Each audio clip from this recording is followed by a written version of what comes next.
One, two, one, two. Now I ain't know I was gonna be able to do that. I just put the phone number in and it worked. Yeah,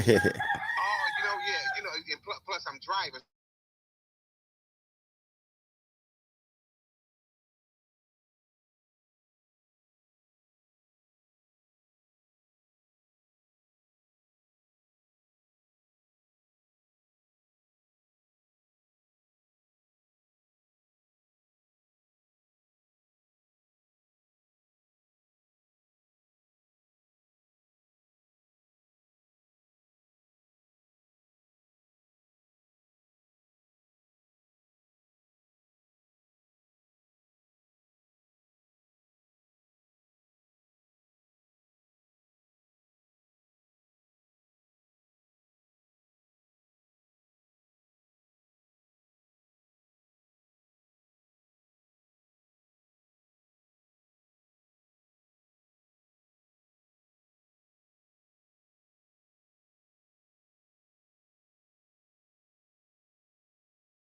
can't really Hold on for 1 second, y'all. I'm on the phone. I just wanted to get this thing started, but hold on for 1 second. I'm gonna get off the phone.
It's hard being Uncle Mike. How y'all doing, man? I'm sorry. I got a phone call. I was trying to get in touch with my man for 30 minutes. And I was trying to get in touch with Stephanie before 5 o'clock. Well, 6 o'clock here.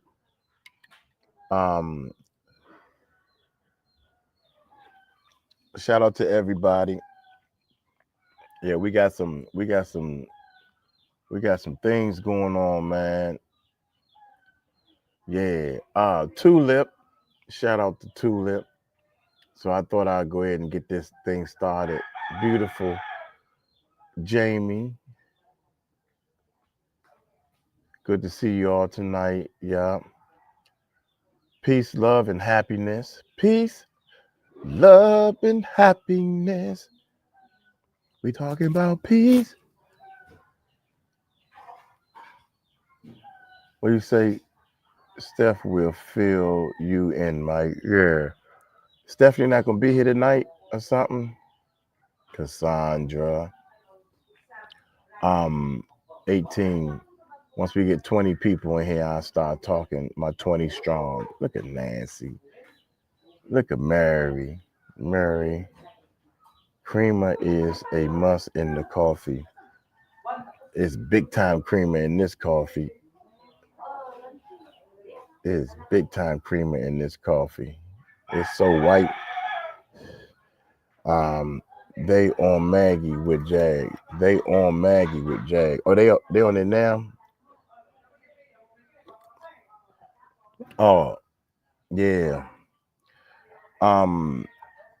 I don't know what's going on, man. I'm over here like, dang, how come I'm not in it? Everybody is, but even Sean Otwood and Ronnie and Ronnie Bo, Ron and Ronnie Bo. Amy is back. Guess who's back? It's 21 now, y'all.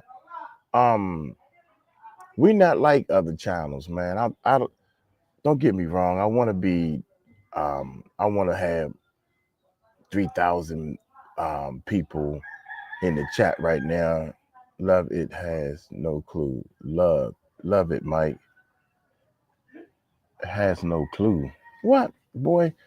Mike, it's crazy, man. Hey, Tulip, it's past crazy. It's like roosters crowing in the background, man. That's what it sounds like to me. It sounds like roosters just crowing in the background.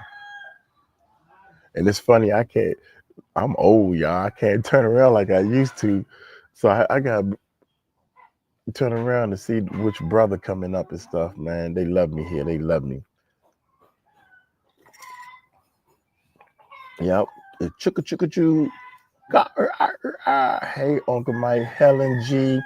Love you so much. How you doing there? Marshmallow. What is going on?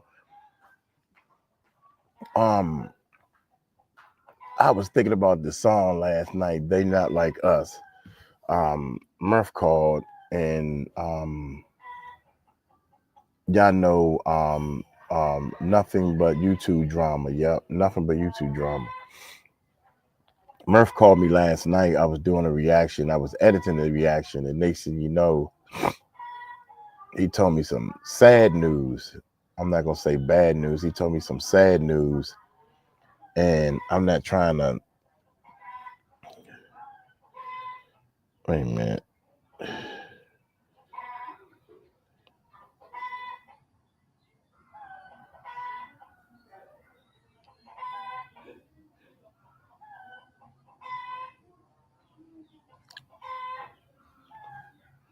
Yeah.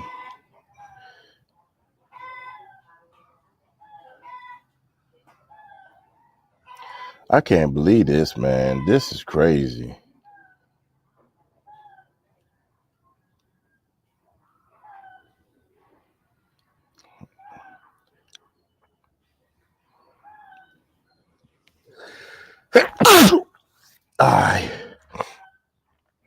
Look, I'm telling y'all right now, man, I ain't for all this. Miss D, how you be, baby? They not like us. They not like us. They not like us. I've been thinking about that song. They not like us. But my point that I'm great make is we are not like them. We are not like them. We got a fallen soldier, y'all. We got a fallen soldier. And this all this YouTube stuff, I'm what's going on in the chat, what's going on, uploading the video. Ron done uploaded a video about Ronnie Bo. Ronnie Bo done wrote a book on Ron. Then Too Strong is talking about Stephanie. Stephanie talking about Too Strong. And I'm all confused. Stephanie is saying the same things about Ali Carter is the Too Strong crew. And I'm like, I don't give a damn what Ali Carter says. I don't give a damn what Jaguar says. I'm trying to be like Sean Otwood. Ronnie Bo was going on hard on Sean Otwood and all this stuff. Now, guess what? All this he say, she say stuff doesn't matter. Doesn't matter because in real life, guess what happened? Stephanie is in some serious trouble that she need our help, y'all. Now, this ain't got shit to do with no daggone YouTube. This don't have nothing to do about YouTube, and I'm trying not to put a business out there, but we got your back.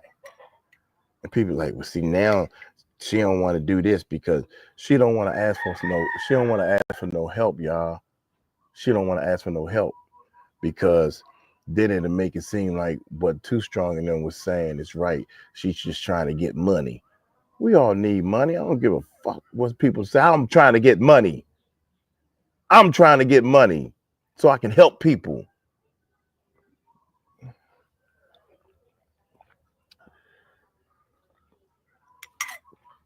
I'm trying to get money so I can help Stephanie. Yeah.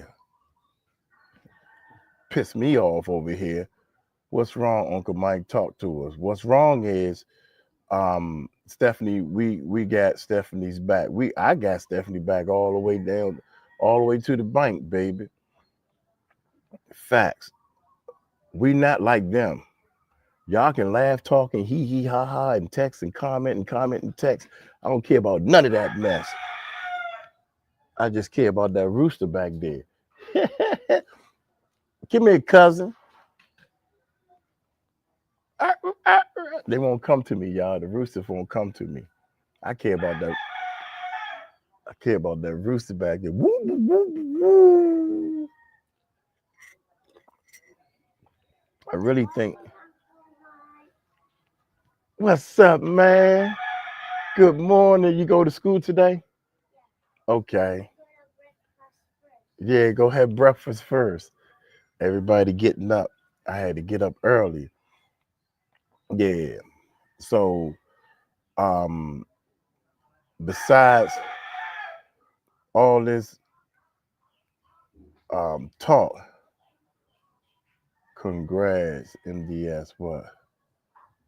Fair enough. I only mentioned it because channels tend to gang up on other channels.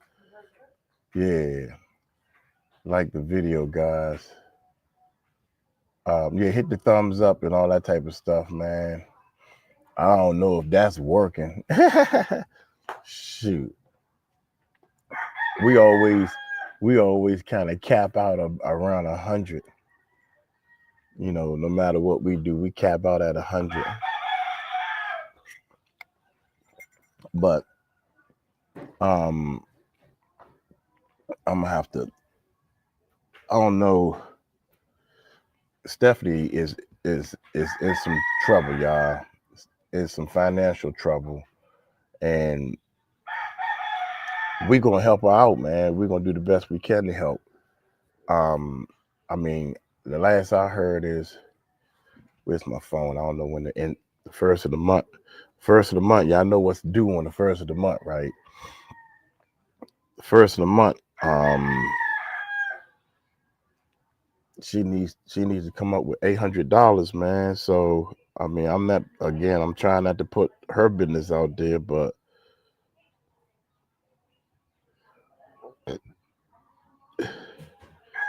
but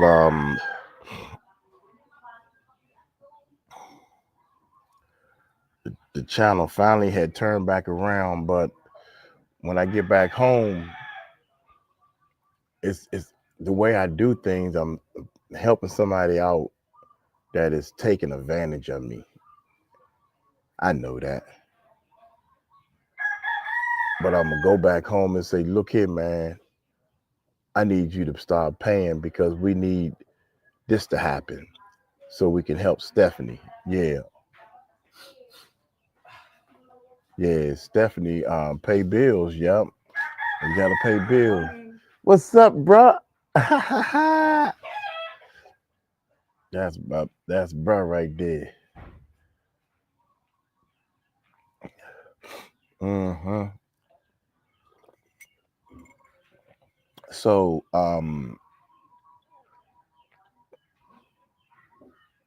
I think we all paying bills. You got that right. We all got to pay bills. I got to pay bills too. You know, Uncle Mike, appreciate y'all, man. Y'all take me to a different level, cuz for real. Y'all take me to a different level, man. I be watching the videos. I watch the live stream and y'all talking. I can't hear because I got to hear the video I'm reacting to. And Mike, I have been pushed you channel and stuff.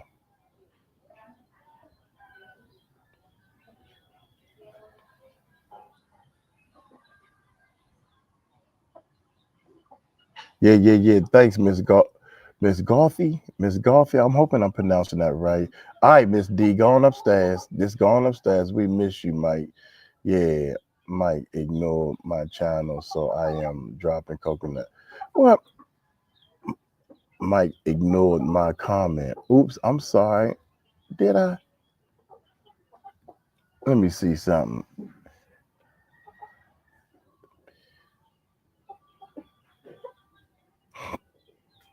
And Dana R went after me. Who is Dana R? I don't even know who that is.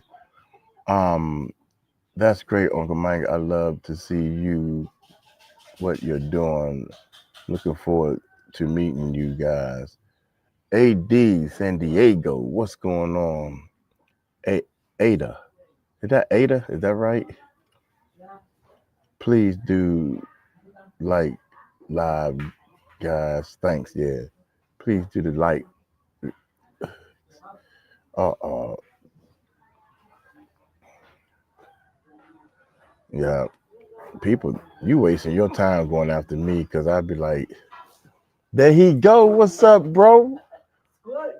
Man, he got on a big old coat like he ready to go do some construction work or something.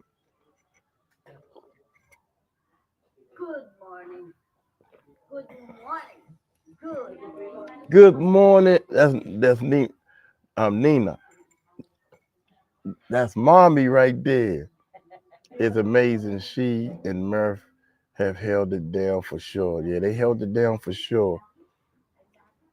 Yeah, yeah. Fair enough. It seems there are only two options: block or troll or squash me. Yeah, we ain't trying to do all that here, man. I ain't trying to. Ain't that right, cousin? The dog over there. What's up, dog? Here's the thing, man.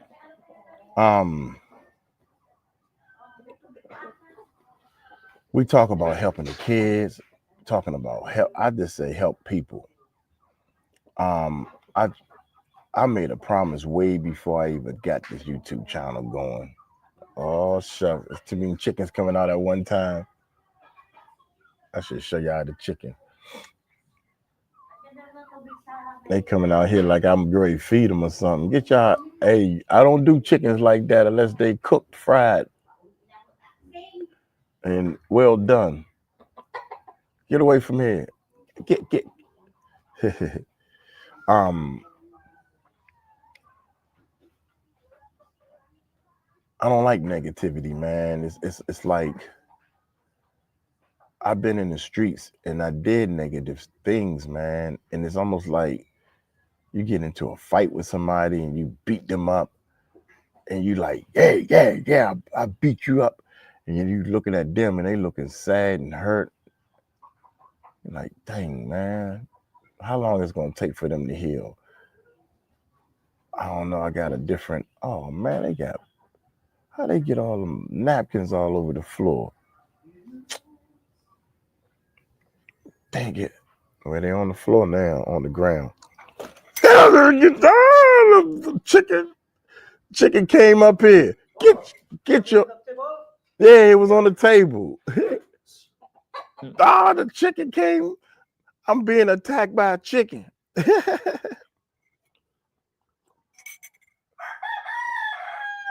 Yeah, you too. Get on away from here. You supposed to be my dog. You supposed to be protecting me, dog. You supposed to be protecting me, man. I done fed you and everything. Go upstairs. Go on upstairs. Crazy dog. You supposed to be scared the sugar out of me, man. Whoa, Lord.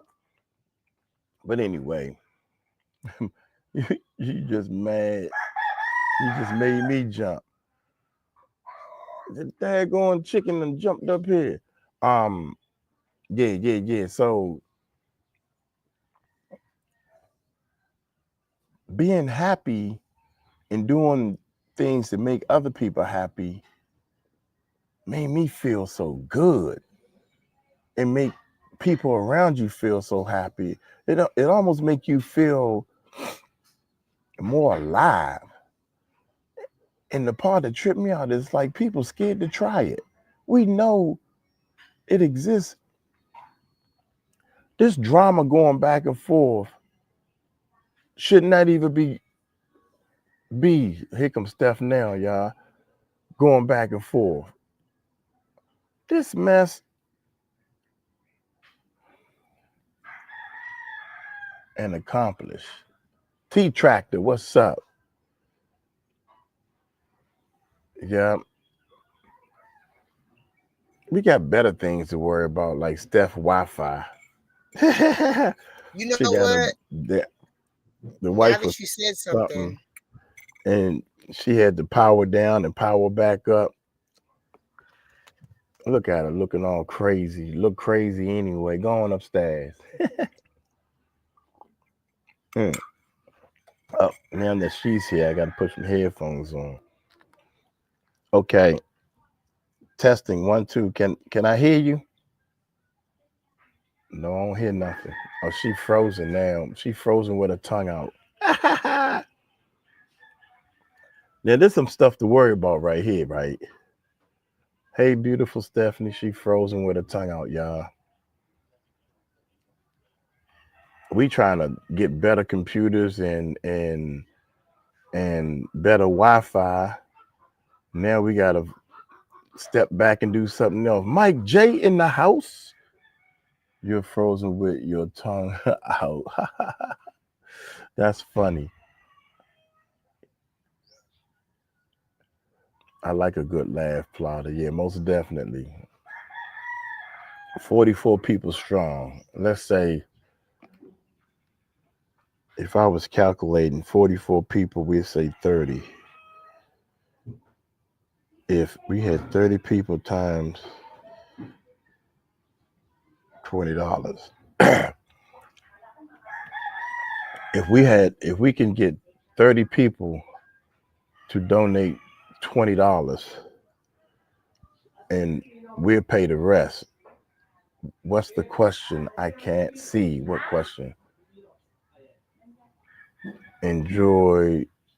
Oh, she gone now. Enjoy your holes, Mike. Holes. You know, and it don't have to be a donation or a love offering. Is that what they call it in the churches? Everyone likes the video and get your own free chicken for your very own. Get a chicken for your very own. Um, I was just hoping that everybody would be watching the videos, sharing the videos, leaving comments would be more than enough, and it has been, man. But I was trying to talk to Stephanie, but she was on another live, so you are cracking me up. I needed this. Them chickens, they coming back, y'all. Look at dog. The dog was supposed to protect me, man. Look at this. You see the dog right there? Jive turkey. He's so busy scratching.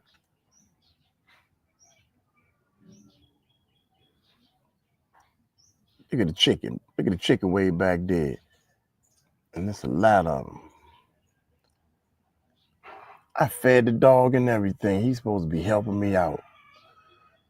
Jive turkey. Yeah.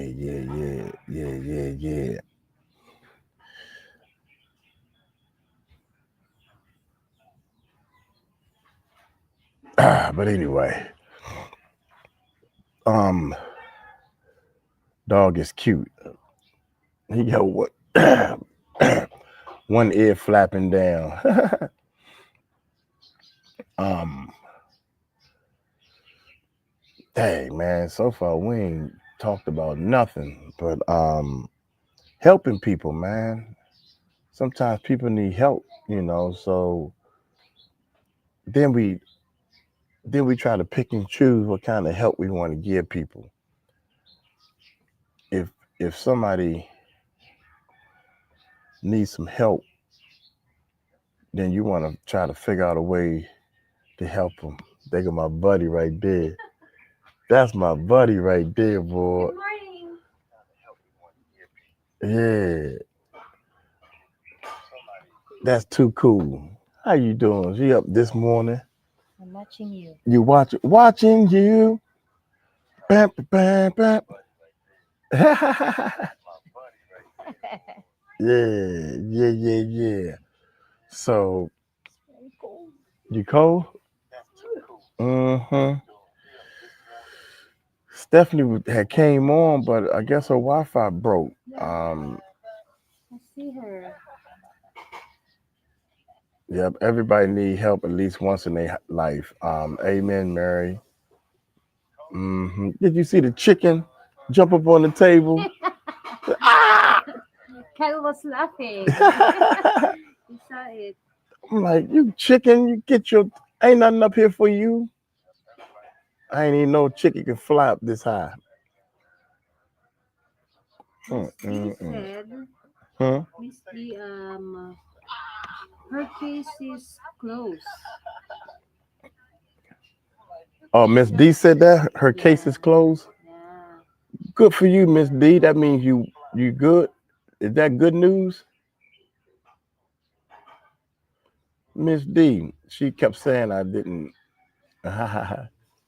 I'm going back to look.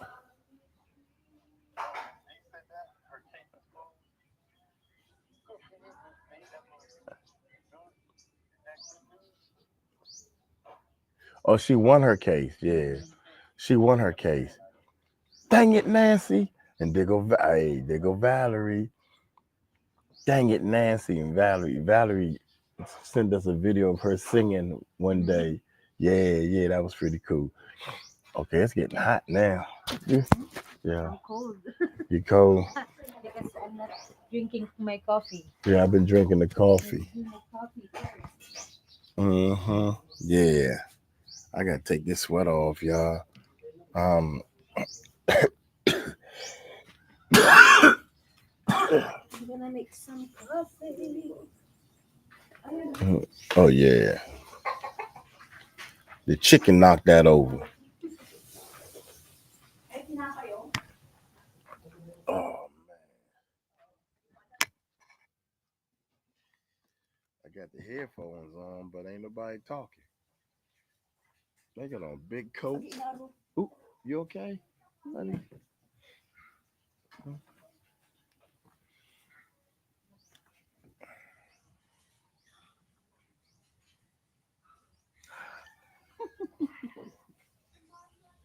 That's what everybody think they. That's what everybody think they supposed to do. They take camera on them. They, I'm shy. Mm. No live. Yeah. Yes. Whew. We was waiting on Stephanie, but uh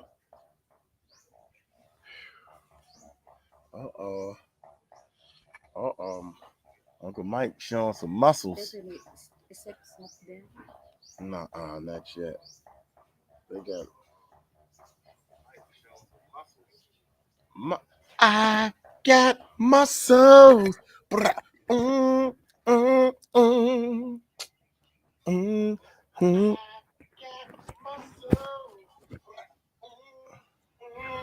Yeah.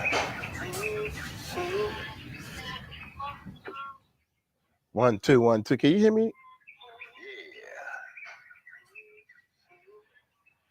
Is this thing on? 1 2 1 2. Is this thing on? Turn it up. This thing on? 1 2 1 2. Is this thing on? Wow, that's crazy. I guess it's okay. All right.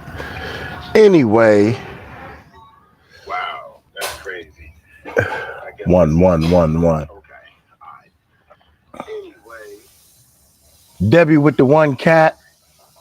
1 1 1 1. Yes, it's on. Yeah. Debbie with the one cat.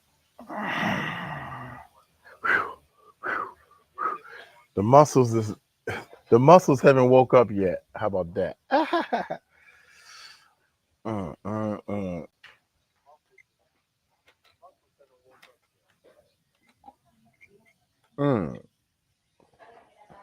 We can hear you, Mike. I hear you on echo. Here comes somebody. Maybe she had to reboot the whole computer. There she go. Hey, I'm sorry, There guys. she I'm go. sorry. How's everybody doing? All right. All right. Hi, Steph. What's going on, everybody? Hey, Mina. How you doing? How are you? Oh, now she want to come closer. Okay. Because I saw Steph, so I come close. Hi, Mina. Yeah, so you was over at another channel. She moonlighting, y'all. She moonlighting. Yeah. So you know all the stuff. So you know, I was over at Maggie's channel. Jag came up and just was basically, you know, calling out the nonsense that's been going on, and just like, you know, there's no reason to be messing with Steph. She said what she said, you know, and you know, if you have an issue with Can you hear her me? or anything like that, come to her. So Yeah. she's just Echo. like defending me to you know, for what was going on and stuff. So Right. Yeah, I did a reaction to that video, and then the very next day, I think they went live and was talking about you, and somebody said something. yeah, last night. And somebody said something about and they using her picture and all this. I'm like, God damn. I mean, well, Yep. they Yep. trying to. Anyway, how you doing, man? Forget all this YouTube crap. How you doing? You doing all right? We got your back, girl. Your big head self. I Go appreciate upstairs. it. I appreciate it. You know I ain't gonna let my sister fall. I But appreciate that. Thank you. especially when I get back, we're gonna talk. Okay. I need to find out a way that I don't know how to transfer money like that. And I'm in the Philippines. But like makeup, we got you all covered. Don't even worry about it. You talked to Murph, right? All right. Murph told I you. didn't get a chance to talk to him since this morning. I talked to him this morning. Oh, well, tell him to go upstairs too. I talked to him this morning, then I haven't talked to him since, because then I had to go to work, and you know, well, you know Yeah. how all that goes. Mm-hmm. But I'm off Everybody for just the do the next best couple they of days, can. so If yeah. everybody does the best they can, and Uncle Mike could take care of the rest. I don't know how I ended up in this daggone position, y'all. I don't know how I ended up in it. I was the poor with the handout all my life, man. My family was the poorest. We would go over our friends' houses. They would have sodas and Kool-Aid, juices. We had water and one thing of milk, maybe a couple of eggs, a whole lot of bologna, and bread. That's it. They had leftover pots and plates in the, yeah. All my friends and stuff, we was poor. They cars looked better than us. We had a van or a bus. Oh my gosh, she gone again. It seemed like we was always the poorest. We had the. I wore my brother's clothes. My brother would get all new clothes, and I would have. He's bigger and taller than me, so I would grow into his clothes and had to wear his clothes.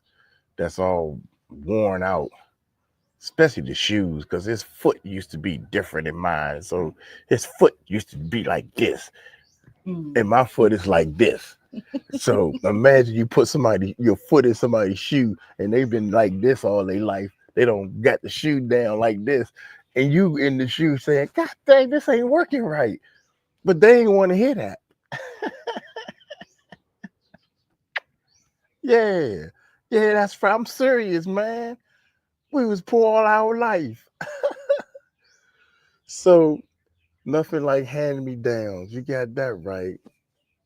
Oh my God, yeah. So we used to have, and I used to dream, man, of being rich, and I had a taste of it for a minute. Poor thing, she can't even get her internet right. God dang I it, know Nancy. it's acted up. But you say everybody do the best they can. That's where you left off, or where I left off. Yeah, everybody just do the best they can. We'll cover the rest. Right. Yeah, but we'll talk, Stephanie. I don't know what. I mean, you working, and you can give me the 411. But we gotta Okay. get this YouTube course going. So, and I think Yeah. I'm trying to do too many things, and I think this is gonna be an eye opener to get this YouTube course, the course going, and everything. And if you got a if you got Jaguar right on your side, man, you should be able to get 1,000 subscribers quickly. Yeah, it would be nice. It would be nice. Mm-hmm. Love you too, Jamie. Hey, everybody. I didn't get to do the roll call.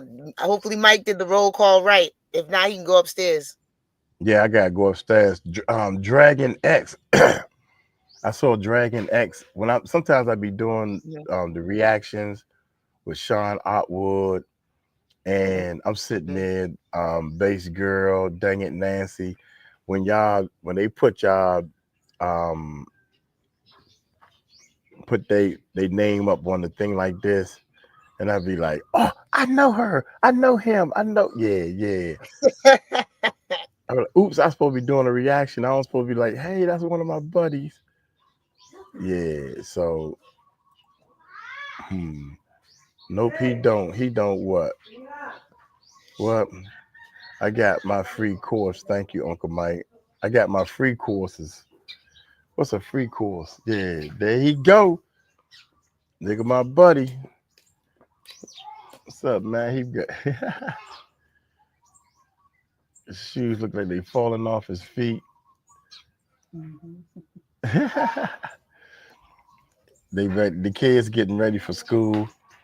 But our cars was poor, and my mother always say we wasn't all that poor. We just didn't give him anything, everything he wanted. That's bull. I seen my father wanting things and couldn't get it. Like we bought a van. Everybody was getting these cool vans, and my dad bought this used hand-me-down van that was empty, and he took his time and fixed it up, put a table in the back and all that type of stuff. And our van looked cool because we made it, but they van looked what you call it? What you call it? Classic? What you call it? The van is Like a 12 passenger, unique. 16 passenger van. Nah, we talking about a custom made Okay. van. Okay. Come here. Don't you? It's my buddy right here, man. What's up, cuz? You smell good. You took a bath this morning. And you smell. Look. You see yourself? Bye. You wanna be on camera or you wanna be off camera? Wanna be on camera? Be off camera. Bye. Come back. Bye. Come back. Look. Bye. Come back. Bye. Come back. That's my buddy right there. What is this? I don't know. It was with the mouse. It's part of it's so you can charge your cell phone up with it. This is the batteries of camera. Yeah, that's the battery for the camera. Yeah. Mm-hmm. His mom is telling him, no, don't go with it with Uncle Mike.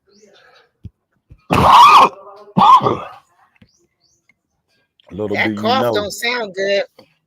Yeah, but it ain't a smoking cough no more. So far, since I got on that plane, no smoking. Period. I'm done. I'm waiting That's for good. I'm waiting for the what you call it, the cravings. Come on, cravings, come on with it. I'm waiting on them because y'all ain't gonna win this time. I'm done. What kind of cravings do you have? I don't know. Because I was smoked like a Black and Mild, one Black and Mild, but since I quit the job, I started smoking more and more because I was worried about the channel and stuff. But once I paid the truck off,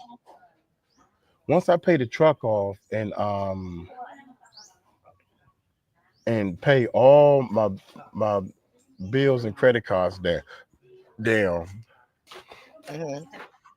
then the way I look at life is I don't have nothing to worry about.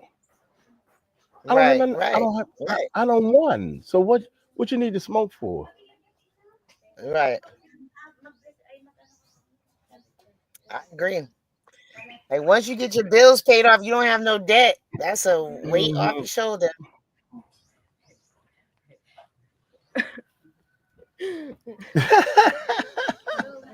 Where's your mask? Take that mask and throw it in the trash. Go home. Bye. She's so shy, y'all. She real shy. They don't have school. She stay in her room all day. I'm like, Really? what? Yeah. I said, what? We out here partying and cooking and laughing and joking. And I said, I said, where's the little girl? Where's the look? Cause I don't know nobody's name, right? I said, where's the little girl? Oh, she's in her room. So don't worry, she's shy. I said, no, that's not good. I haven't seen her in 2 days.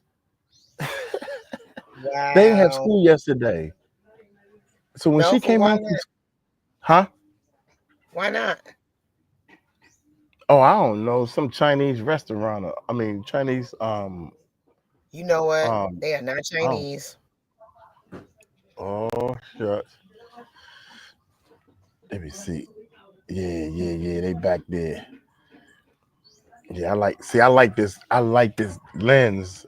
This lens focus real hard on me and blurs out the background. So it make me look sharp. The background is blurred. Oh, okay. Yeah, you don't see look at the tree and girlfriend standing back there. I mean, yeah, I saw it. That's why I thought it wasn't blurred.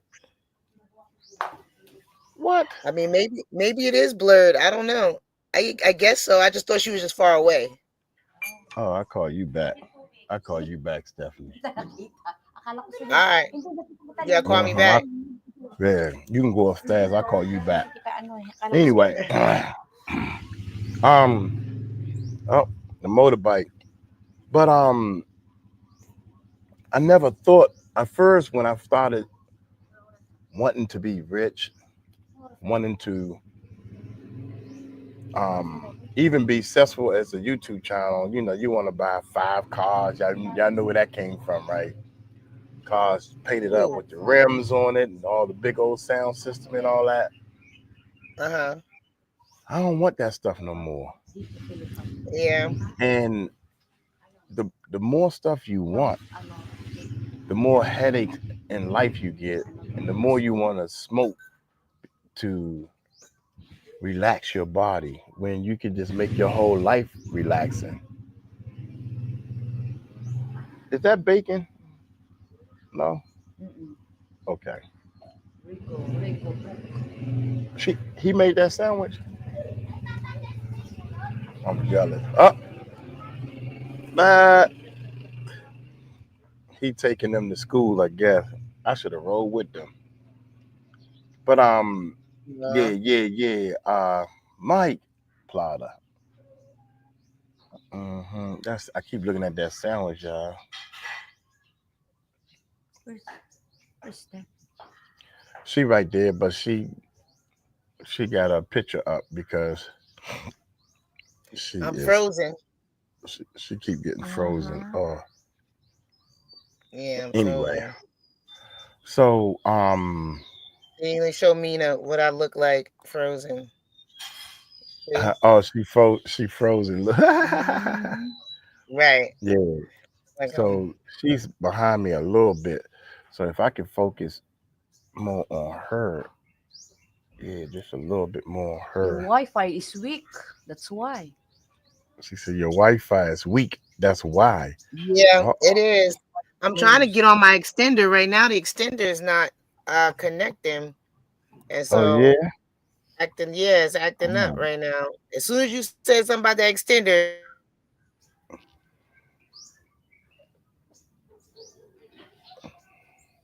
Oh, now she gone again.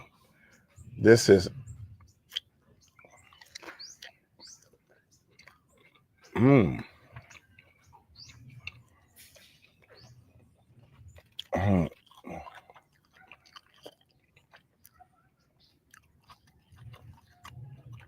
mm, hmm. So I'm over here trying to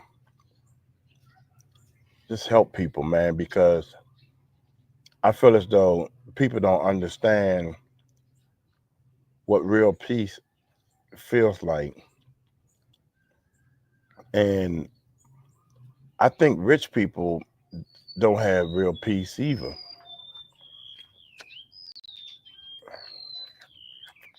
How can you have as much money as a Jay-Z or a Puffy? Even Puffy kids, man. How can you have that type of money and then turn around and hurt somebody? That don't make sense to me. How can you have such a like that dude? What's his name? DJ Academics. I don't know how many subscribers he has. I should go look and do negative things and hurt people. Then on top of that,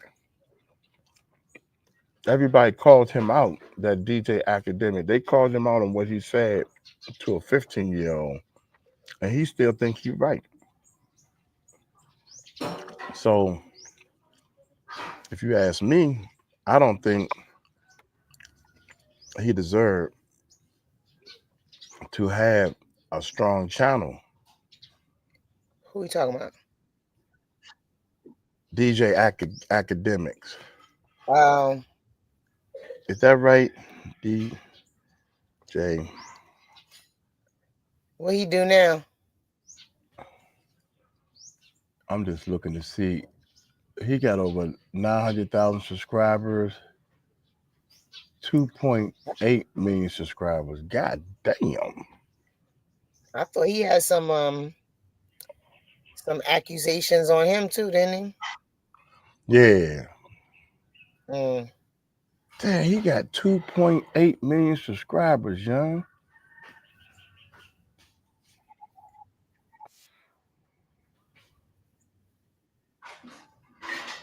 Wow. Yeah. So And it's the same situation that's going down. I think it's like you get so big in anything you do, right? What's up, Mm-hmm. Murph? Hey, my bud. Hey, Hey, You my get sister. so man. big. How you doing, brother? I'm good, my sis. You get so big in whatever you do that you start being untouchable. So Mm, DJ Academic, and I'm just guessing. I'm not saying this is what happened. He said something about to that 15-year-old boy sexual stuff that he shouldn't have been saying, gay or straight. 15-year-old should be saying this stuff to a 15-year-old. And right. when people called him out on it, he should have been like, you know what? I was just joking, but you're right. It was a stupid joke. He's not even of age. The law is his, 18 or older, or 21 or older, whatever you want to call it. He's 15. He has said it. You're right. He said it. Look, bro, I'm 15. I'm only 15, man. You're trying to get people to catch a charge.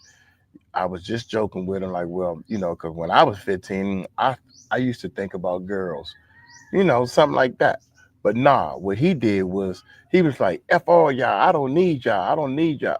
So I feel as though all your subscribers and the people that mess with you need to teach you a lesson and unsubscribe to your channel and don't support you for a little while.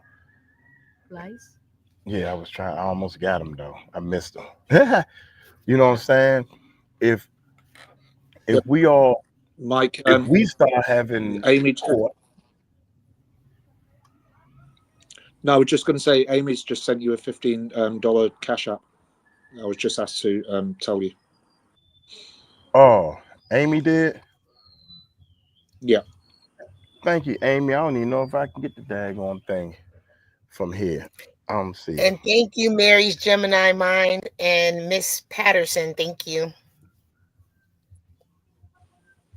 I don't know if Miss Patterson's in the chat. I don't know the handle. I take it we're talking about Academic. Yeah, I mean, I know he been doing this thing for a long time, man. And people, you catch waves in this YouTube thing. You catch a wave.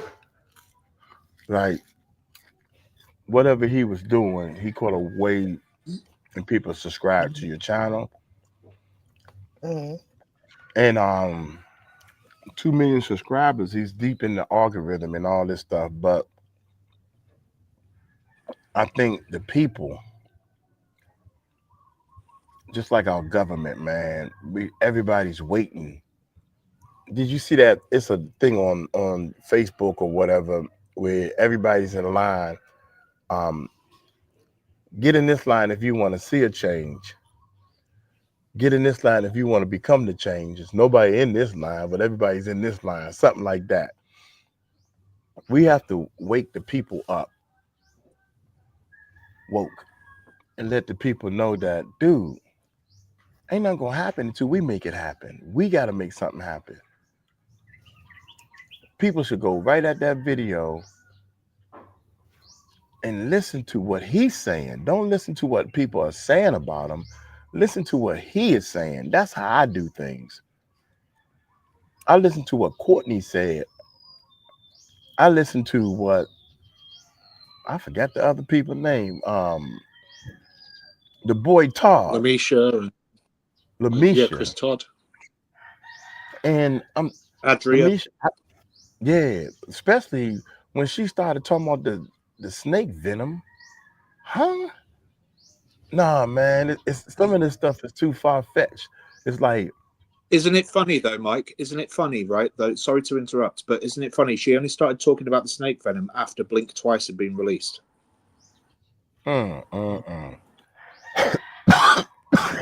Now she's doing a YouTube channel. Both of them doing YouTube channels, and Courtney over there with them. All three of them, it's clear that they are just. See, this is when we fits, because they just doing stupid stuff, man, to the point that they kind of, if we work together, we can find um, delayed people to support us. Because delayed people will support each other. I'm thinking. There's my other buddy right here. What's up, man? There you go.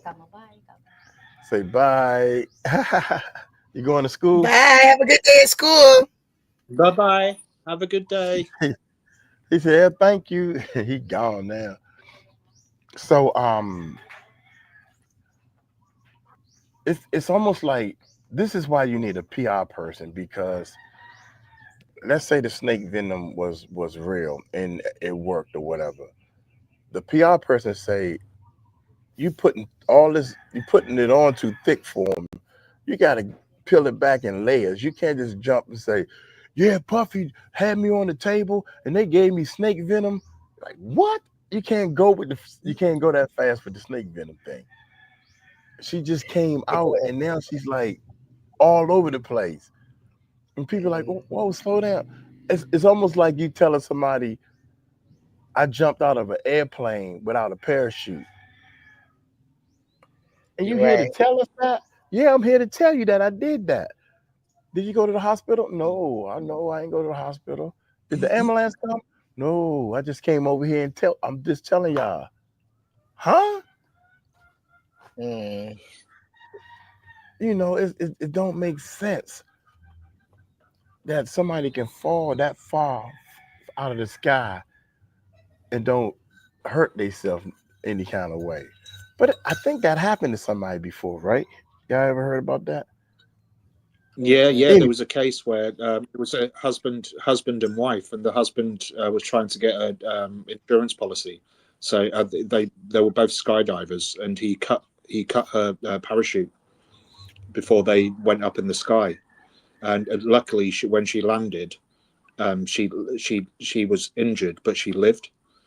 And there was a massive court case, and she defended him. But then all the evidence came back, and it was found that because he took her parachute into the toilet cubicle on the plane, and there were shreds of the fibers that he'd cut still in the toilet. Wow. That's crazy, man. So, all right. We should do that. We should cover that if people don't know about it, if people want to hear about it. Yeah. So, what I'm gonna do is I got like 1, 2, 3, 4, 5, 6. I think I got 6 reactions to do today, y'all. To here, I just uploaded another reaction, and we need to find something to do, man, because these numbers are getting low.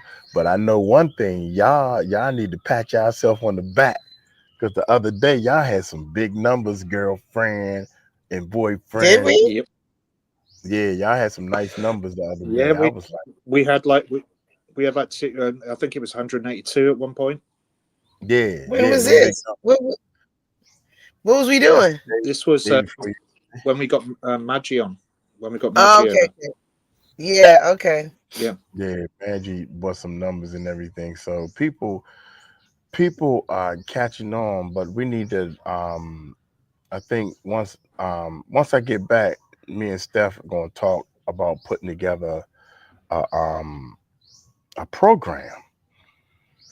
You know, you do the intro, talk to the people, and then I don't know, I'm trying to figure out Star and Mary and a couple of other people. You know, we have people that will, don't get me wrong, they're gonna be here no matter what. No matter what y'all do, I'm down with what y'all gonna do. I wanted to see this whole thing happen and be here from the beginning. But we gotta put something together. Just like y'all, what do you say, Tuesdays? Yeah, Testimony Tuesday. Testimony Tuesday. Testimony Tuesday. Monday is gonna be YouTube, talk about the YouTube course, the YouTube stuff. And I think a lot of our people right now is not into learning how to do YouTube. I think Steph is probably me and Steph the only ones into doing a YouTube channel. And Linda, Is Linda in there? Hey, Linda. Linda. I Somebody think. said Wellness Wednesdays, and I can't remember who told me that, but they sent me something saying that we should do like Wellness Wednesdays, and then That's a great idea. talk about health and awareness for health and stuff. And Murray, you interested in the YouTube channel? Oh, somebody said I just have 3,000 on TikTok. That's why I felt it was best to go there. Yeah. and I want to start streaming to my Rumble channel too. I meant to. I don't know too much. Yes. Look at you back now. Well, the reason why, James, I said, look at you. Jamie, Well, I have the Rumble channel. I just didn't know I could connect it. So I gotta, ask Tahir, of course, because Tahir has to tell me if I could do it the same way I'm connecting mine now. That would be good. Tahir don't know. This way Tahir don't know. Easier. Tahir know everything. Tahir knows everything. I say, Tahir, solve world peace, and he just does it like that. Linda. Star go upstairs. Hey, yes, I'm here. I'm cooking.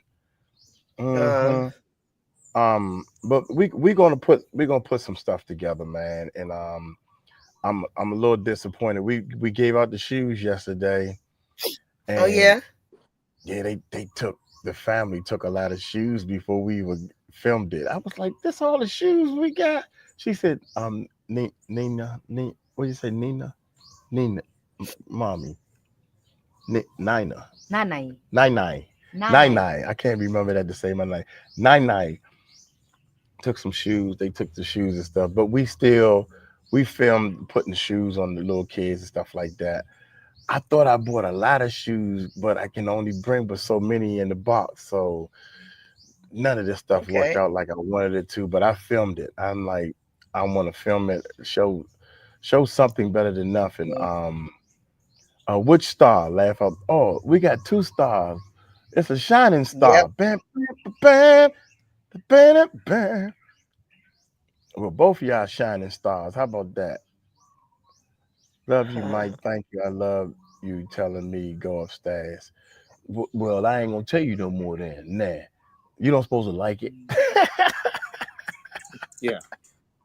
I think everybody likes it. Go upstairs. Except for Stephanie. Poor Stephanie. Look at Stephanie. Like, anyway. I'm sleepy. Anyway, y'all go ahead and do y'all thing. Okay. Let me do these reactions and come up with something. All right. Mike, can I just say that your picture looks better with Nina in the background as well? Yeah, I know. I don't like that. That's jealous.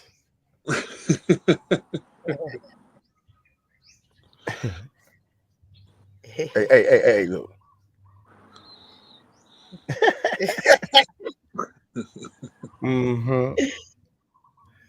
She doing something. She didn't hear you. He said my picture looks better with you in the background.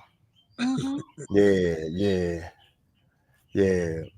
Like, She's a beautiful person. Yeah, you can tell. She's a beautiful person, man. But No, I'm not like that. I'm cool. You're cool. Not like that. Cool. I'm always cool. She's always cool, yeah. All right, hold on to her, Mike. Yeah, she's all right. Yeah, she's cool. Hello, no, Mina. Hell no, Mina. To hear say hell no, Mina. Anyway, let me do the reactions and all that good stuff, man. And we'll talk, man. What y'all gonna do today? You know what y'all gonna do today? Yeah, we got 2 videos here. One, I think about foster care. One about foster care, and the other one is like a Jennifer Aniston calling out something. It's more of a celebrity whatever one. So we got, because I've been sent a bunch of YouTubes, but I just put them all on a playlist for Tahir. So I just sent the whole playlist. I was like, let's just do the first 2, and then we'll take those off and the next 2, because there's so many. I think I got to everybody's email today. So thank you guys for sending me the emails. I'm sorry it took me a minute to get back to you guys, but I did go through them today and we have them in the playlist. So all we got to do is get them. Some of them we've already done, but it's okay. Appreciate it. Just the All same. right. Okay, guys, let me go. I gotta use the bathroom and get these reactions done. All right. See you Most later, definitely. Mike. Bye, Mina. Bye, Mina. Bye-bye.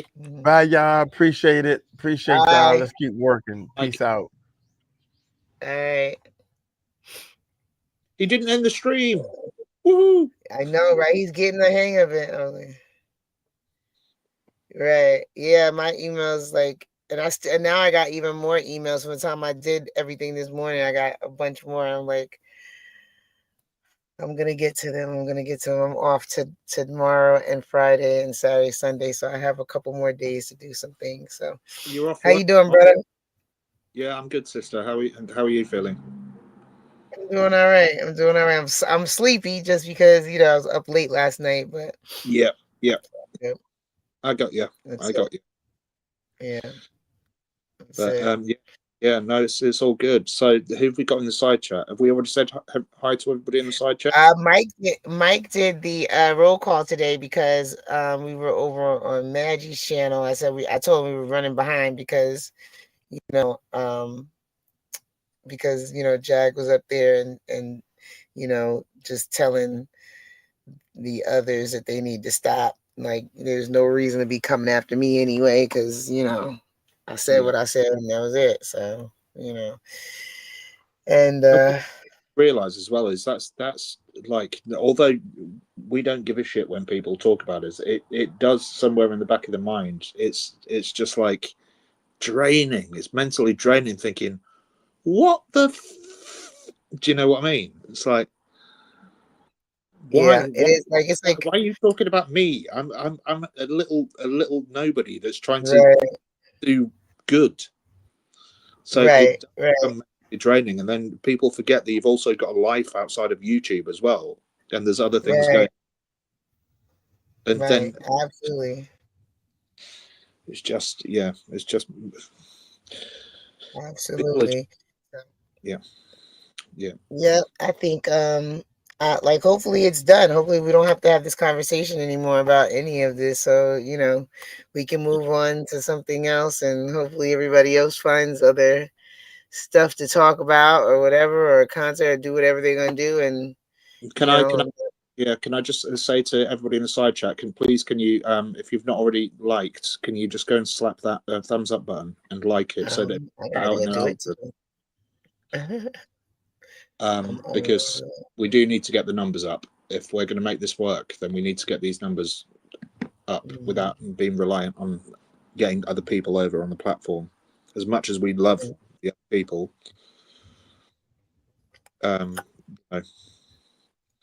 so just go do that. Do us a favor, like the video, as Plotter says. Plotter, go upstairs. Get on the roof. And if you guys want to go over to my channel, like the video too, that would be great too. Yep. Steph's link now. Can you go and subscribe to Steph's channel, and you'll find the video on there too.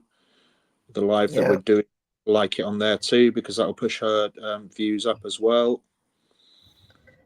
You're offended, Plotter. I don't give two flying monkeys if you're offended. You know that. Two flying monkeys. I don't like to swear on this channel. If I'm on Jag's channel, I can swear as much as I want. Right. What was I gonna say? Jamie, I think, said that Mike didn't do roll call. I thought Mike did roll call. No, he didn't do it. Right. Okay. Well, let's do roll call then. So who we got in the house? So do you want me to do it, my love, or do you want to? Yes, you could do it. I'm a little slow today, just Have because you had food? I'm tired. Do you want to go and get some food whilst I do roll No, call? I don't have anything here like that. I'm like, I'm good.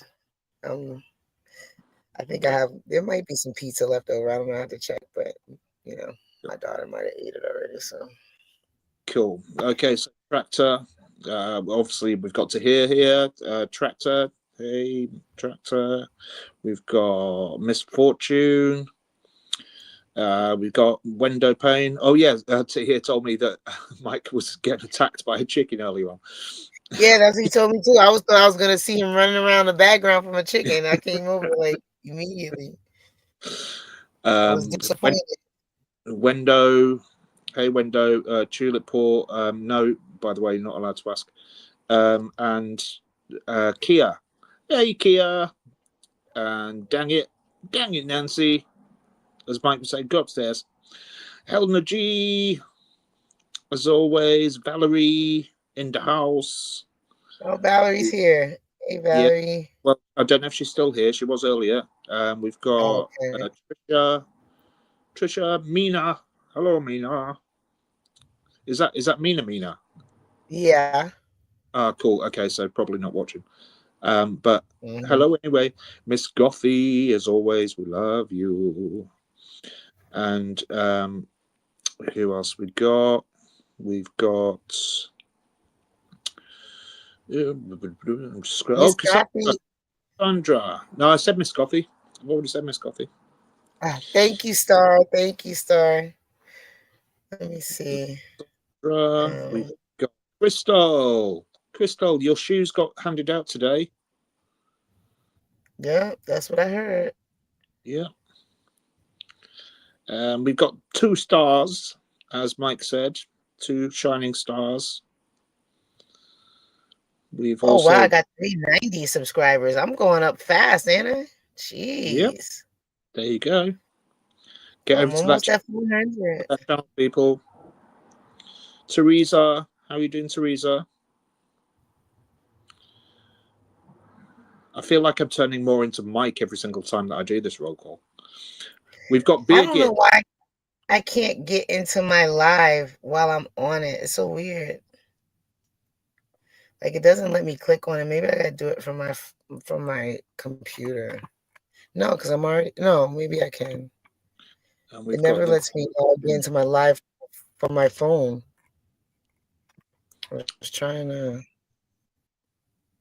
It won't let you get into it. Yeah, like on my phone, like I can go to my page, but I can't click on my live. It won't open it up for me. That's odd.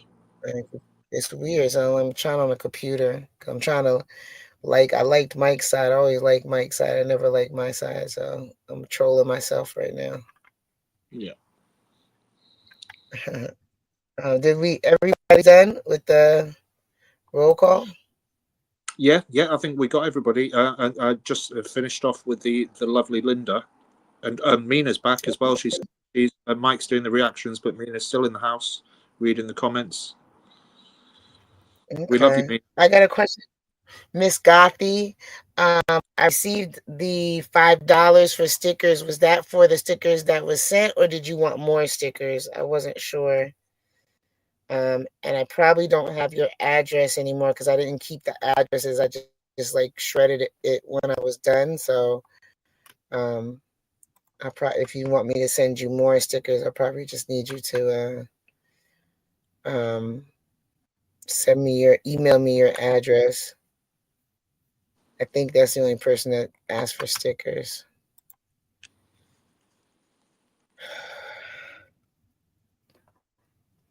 Did Ms. Gothy answer? Because I can't see. Sorry, Murph. Not as yet. Okay. I'm trying to like my page, and then I'm trying to.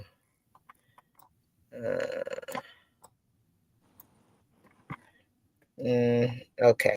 I got 32 likes and 14 people. I guess I'm doing pretty good. There you go.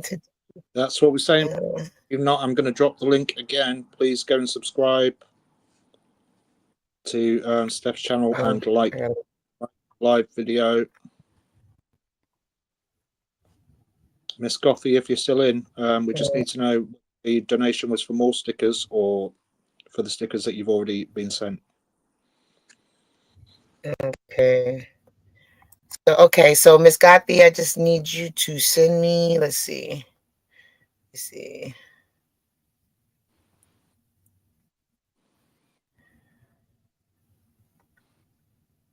Okay, I got it. She sent me. I see. That's how sleepy I am. I don't even know who I have in what's it called? I don't even know who I have in my phone right now because I could have just texted to her, but I've been waiting this whole day to ask her because I did get it. And I didn't even realize, like, I'm sorry, guys. I was up until like 3 o'clock this morning, so I didn't go to bed till like 3, and then I got up again at 4. Yeah, I'm running. So I'm running on 2 hours sleep as well. Somebody random. Yeah, I didn't get enough. Yeah, I didn't get enough sleep. Star, did you get it? Let me see, because I don't know if I'm doing this right. Oh yeah, okay. So Star is good. All right, let's get into this. No place for a child, and I'm frozen again. Golly, Don't worry about it. Don't worry about it. Stay here, can play the video, and then you can go out. I'm still here, so you can go out and come back in. All right. No place for a child. I can't even see the comments. What's going on over here? Okay. Let's see. Let me get this. Do a sleep stream. I know I need to do a sleep stream. You think anybody would watch me sleep to here? I probably talk in my sleep, so who knows? A lot goes on when I go to sleep. All right, no place for a child. Let's get started with this.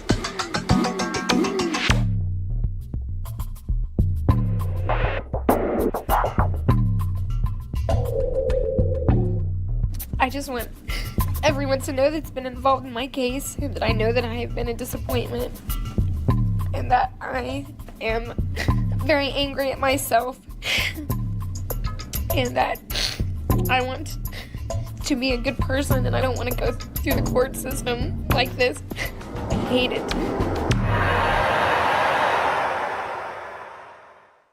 We've been following mom, Delina, since 2000 when a judge pointed her out to our producers as one of the few kids who defy the odds. We were told if ever there was a success story in the child welfare system, this teenage mom is the girl.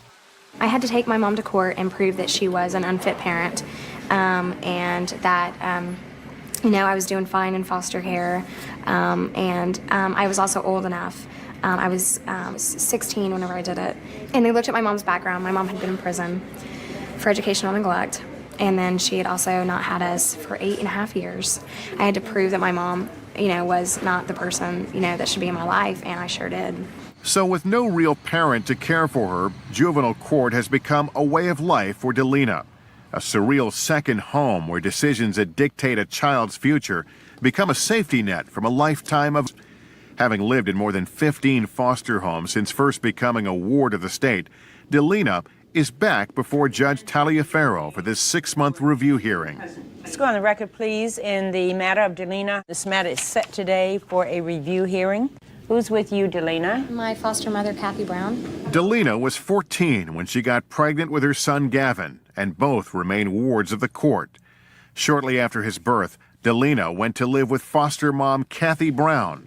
The three have been a family ever since. So how's the baby? He's great. He is so smart.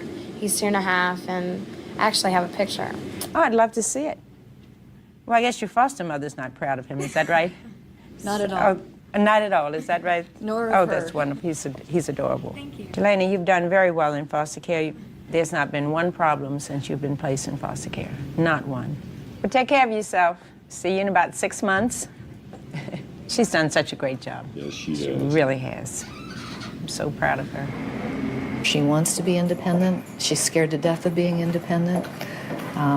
She thinks she can take care of herself. She's pretty sure she can't take care of herself and Gavin alone right now. I hope she knows, and we've talked about this, they can live with me as long as they want. Delina is a senior in high school and thriving both academically and at home. Everyone involved in her case admits Delina is more than just a successful foster child. She's an extraordinary teen who has never been in trouble with the law and has refused to let a lifetime in the child welfare system destroy her dreams. With a judge rooting for her and a supportive foster mom, everything seems to be on track for Delina as her 18th birthday approaches. If only it could have stayed this way. I'm really ashamed of myself. She took me as a teenager with my son, took me into her house, and then, in a way, I betrayed her. When we see Delina again just a few months later, her life has crumbled around her.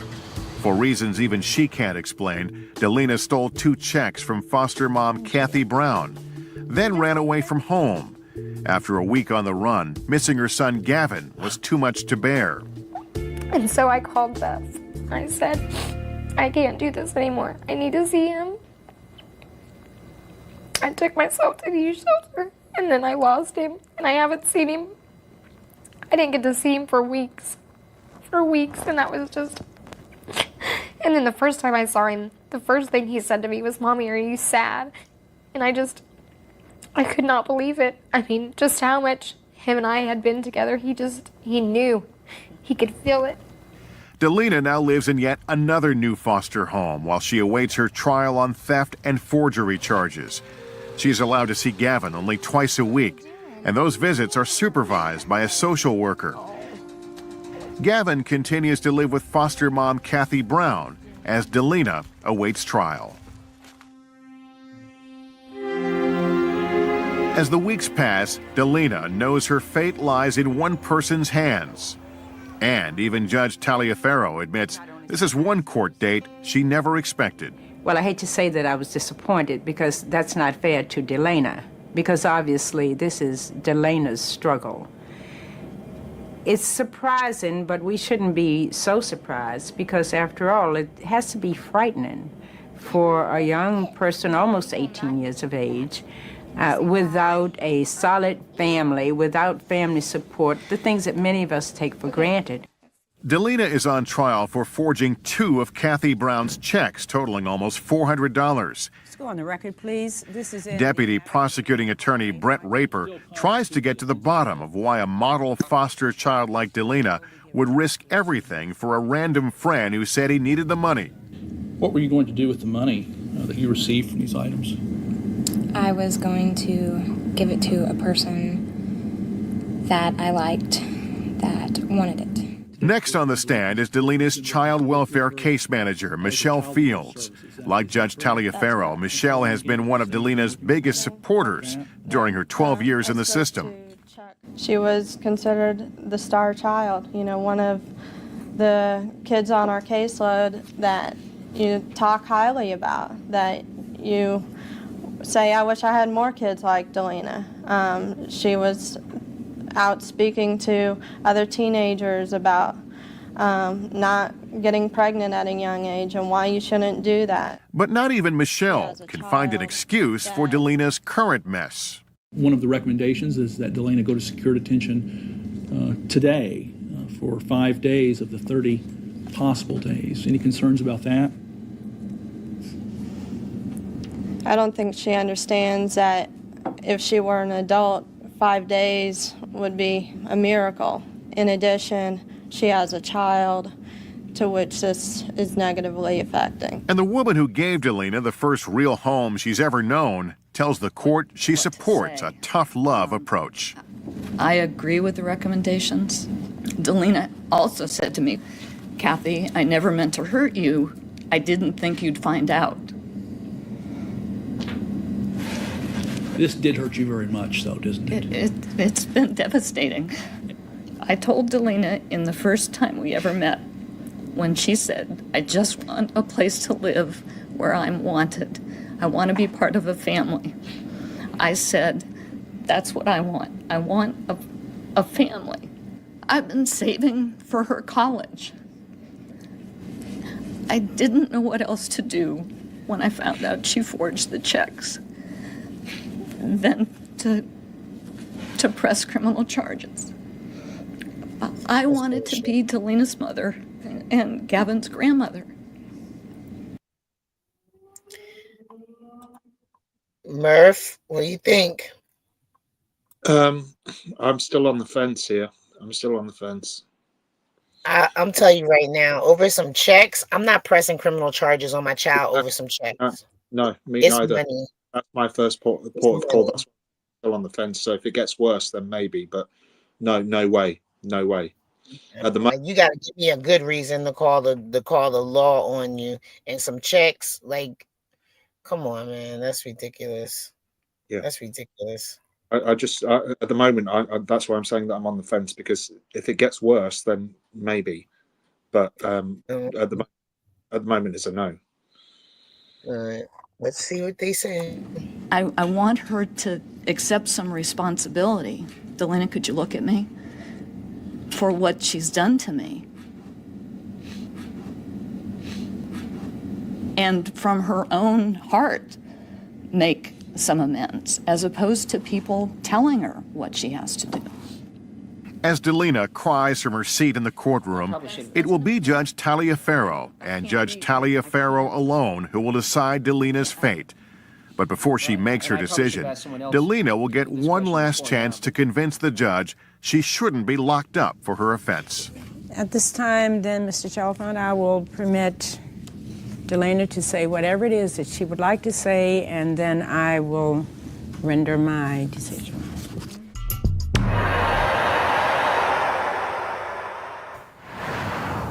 It's a warm fall morning in this community just outside Chicago as another long day begins for juvenile judge Mary Beth Bonaventura. The judge, a 22-year veteran of child welfare court, watches as 13-year-old Joshua enters her courtroom. I swear the testimony you're about to give will be the truth, the whole truth. Joshua is here today after a weekend of violence at home. But this fresh-faced 7th grader isn't the victim. He's accused of being the perpetrator. All right, we're here today for a charge of battery. And that happened in your home, is that right, ma'am? Yes. Do you want to tell the court what happened?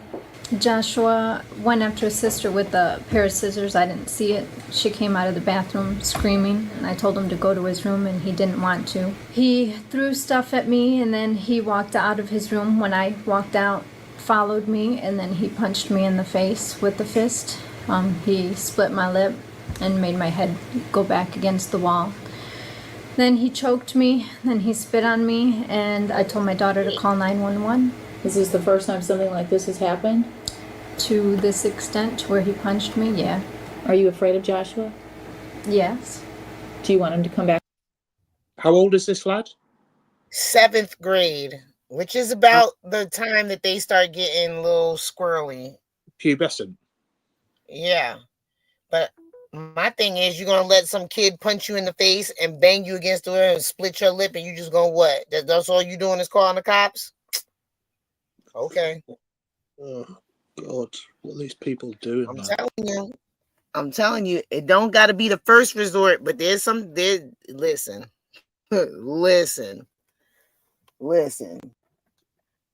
That's one thing for me. I had these kids. I'm not able to be afraid of them. But they didn't have the kids, I guess. They're just foster parents, maybe. Yeah, so, okay. No, they didn't say foster, they said mother. Are they? Oh, that's the mother. Oh, I thought these were foster parents. All right. But the first one was a foster mother, and I completely disagree with her because I thought this whole video was going to be about that one case. I didn't realize. But yeah, no, the first one was a total no for me. You don't over some checks. Are you joking me? Right. Like, it's ridiculous. Like, no, I don't know. Anyway, but Anyway, this one, the punching in the face and stuff like that, like, yeah, no, you know, you're not going to walk away from that one. Sorry. No, and you know, you're not going to walk away from that, but you're not just calling the police. I mean, you need to get to the bottom of it psychiatrically as well. There's a reason. Well, she got to call the police because she ain't, you know, defending herself, I'll say. So she's just laying there getting her butt whooped. So that's what she got to call the police, I guess. Yeah. Well, let's find out. Let's be on and find out. Yeah. Back into your home? No. So at this time, you don't want to take him home with you? No, I don't know what else to do with him. Have you had him do any counseling or any Yes, evaluation? he's been in counseling since he was in 3rd grade. Like so many kids who end up in front of Judge Bonaventura, Joshua has been in and out of trouble for years. But this is the first time his behavior has landed him in juvenile court. You will see the experience will leave his whole family overwhelmed and confused. He's been in a juvenile detention center for 4 days, waiting for this hearing. And today, he's about to find out his latest outburst has cost him a huge price, his home. Because his mother says she can no longer deal with him, the judge almost has no choice in her course of action. And in front of our cameras, this boy who came into court a juvenile delinquent, still under his parents' care, leaves a ward of the state. In legal terms, Joshua is now a child in need of services. Today, the court will find probable cause to believe this child has committed a delinquent act, refer the matter to the prosecutor's office to file a petition. The court will order that the child also today be made a temporary ward of the Division of Family and Children and order that he undergo a psychological evaluation. And I will order that the Division of Family and Children find placement for him. Joshua, do you have any questions? No, ma'am. This hearing's adjourned. Thank you. As the bailiff leads Joshua out of court, it's up to his mom and stepdad to make it official. They sign the papers temporarily giving their son over to the custody of the state. What? I wanted to say, no, I want to take him home. You know, he's my son. I need him at home, but I also knew that I have to do the best thing to help him. They're asking for all his information, you know, his birth certificate. So it's like I'm giving him away. He came out and he was just so angry and so, I mean, yeah, but I wanted to hug him. I wanted to say, Josh, I love you. You know, it's not because I don't want you or because you're terrible, but I don't know. I just couldn't. I had to make the point that, Josh, you stepped over the line. You're here because, you know, you really went way over. Back inside, Joshua tells our producer he sees things differently. Were you sad? Yeah, because my mom said she didn't want me, so. Do you think that that's really how she feels? Yeah, I want to go live with my dad in Texas, but I don't think they'll let me. I only get to talk to him like twice a month because my mom doesn't like me talking to him. I asked him if I could call him and she'd be like, no. Most of the time when she goes to work, I just still call him. If you could have a perfect situation right now, what would it be? My mom would be still. Huh? There you go. There you go. That's the answer. Like before you unless the father is dangerous, right? Like let's just say the father's not dangerous, right? Even if the father was dangerous. No, I don't think. You go first. Well, if the father was a PDF or something like that, and that's why she keeps him away, then I can understand why, whatever. But other than that, like if you just don't like the father, like send him to his daddy because he ain't gonna do that with his daddy. His daddy gonna check him. So let him go to his daddy. My point isn't even about going to see the dad. He just said that she only lets me call him twice a month. Right. Why? At this age, he probably should be living with his dad. Why is he only allowed to call his father twice a month? Let's say even if it's a PDF file, right? And we're just speculating, and not about this story, but just in general, right? Right. Even if his father is a PDF file, he wants to speak to his father. Why is he only allowed to speak to his father on the phone twice a month? Right. And she wonders why he's acting up. He obviously doesn't get on with his. Right. Yeah, I feel like, especially for boys, teenage boys, like if the mother can't handle him and the father is not somebody that, like, you know what I'm saying, is not, not in that. Just yeah. You know what? Then send the boy before you send the kid to the state. You're gonna send the boy to the father. Yeah. Like why was that the first thing to do? Like that doesn't even make sense. So, but I don't know. Dad could have been on substances. Dad could have been PDF. Dad could have been I don't know what the thing is, because I feel like even for the state, before you accept this child, you should be looking for the father. Well, You should be absolutely. looking for But my- another family member to place them. Like, I don't understand why we just taking these kids, and you got like people have family members for a reason. Like, I had a cousin that they had their child taken, but they went to go live with another cousin. So I don't Yeah. understand why, why they're not looking for a family member, somebody for these children to go to before they take them in. Yeah. And but my point isn't even that. I mean, I'll repeat it again. I'm not even talking about having physical contact with the father, because we don't know the ins and outs of what he is, or he might be the nicest person in the world. We don't know. Yeah. Could be the worst in the world, or she could just hold a grudge against him for some strange reason. We're not going to know that. But the point is, twice a month that he's allowed to call his father. Right. She only lets me call him twice a month. Right. What's that about? What hurt are you going to do? I mean, even put it on speakerphone if you're that worried about it. Right. Let him talk to his father every single day if he wants to. Yep.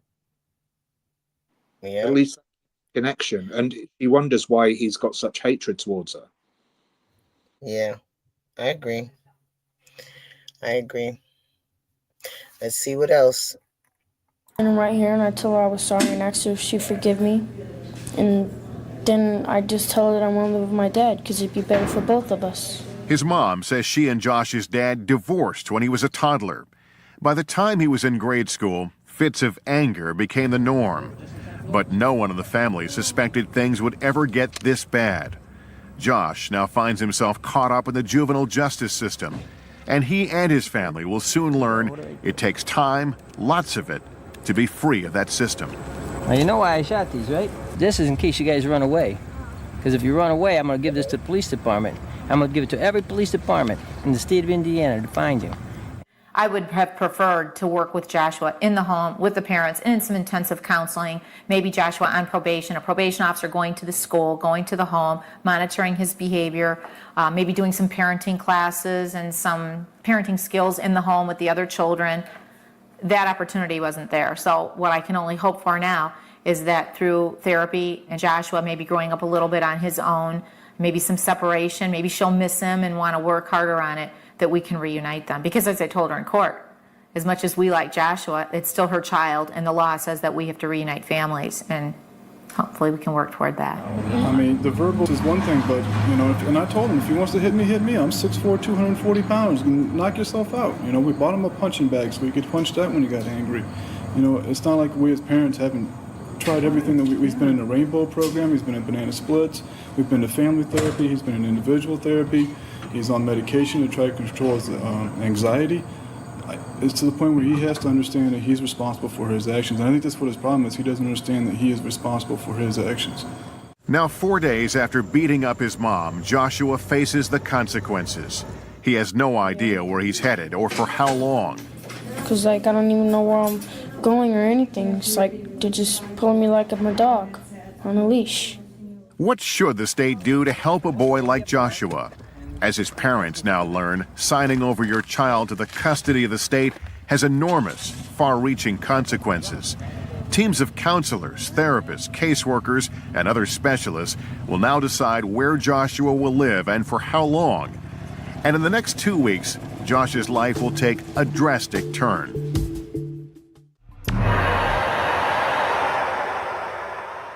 She got into an argument with her sister, and she asked me for a cigarette, and I said no. I said, you don't need one. Well, I'm going to kill myself.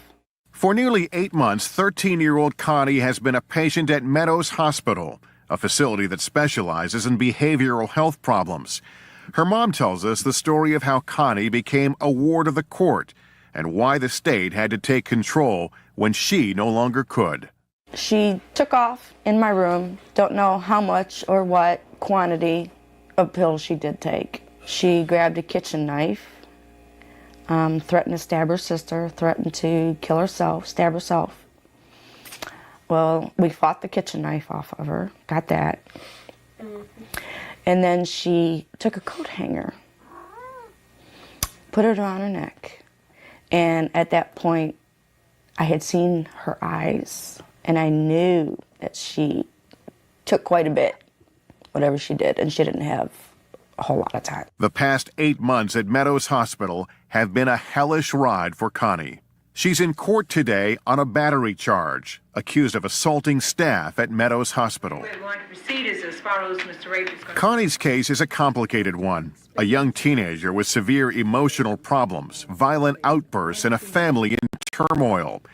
The judge must decide today whether to keep Connie at Meadows Hospital or send her to secure detention if there's probable cause to believe she beat up staff at Meadows.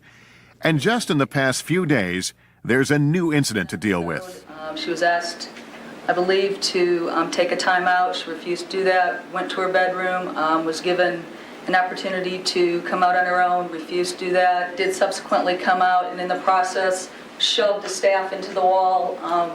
She was taken down, and during that process spit and kicked, tried to scratch, and we just became highly aggressive in that process of just trying to get her to the quiet room. Is she under a medication? Connie's therapist proceeds to run through a litany of drugs: Celexa for depression, Depakote for aggression and mood stabilization, Zyprexa for impulsivity, and triazidone at night to help her sleep. Every individual has to accept responsibility for him or herself, and I don't expect any more of these young people who come into court than they are capable of doing. Nearly an hour goes by as witness after witness tells Judge Taliaferro that Connie's behavior at Meadows Hospital is out of control. Connie's placement coordinator accuses Connie of 20 assaults against supervisors, staff members, and other peers. I think Meadows has done the best that they can with Connie's behavior. I think she needs to suffer some consequences at this point in time, and probably should have suffered some consequences a long time ago. So I do think secure detention would be an appropriate placement for her at this point in time. With no jury to guide her, Judge Taliaferro must quickly determine what's best for Connie. Court testimony alone will not sway the judge. She's known for her compassion, but I can also be very firm and very direct. If we do anything for the people who come into our court, the families that are in disarray, we should be trying to empower them. So we have no reason to feel sorry for them or to pity them, because they're not pitiful people. They're people whose lives are in distress. still there's even more disturbing information the judge must take into consideration. Connie isn't the only child in her family to come through the child welfare system. Her brother Jeffrey is in foster care for what his mom calls behavioral problems. Connie's sister, Samantha, was a runaway at 14 and now nervously waits at home while Connie sits in a courtroom just miles away. Samantha says it's hard to watch her family's self-destruct. Well, I can say it's pretty bad being locked up and not getting able to see your mom and dad every single day. And to see your brothers and sisters get locked up, when I first see my little brother get locked up, I mean, it was hard on me too. I know it was hard on him. But right now, the focus is on Connie. Her court hearing has been emotionally draining.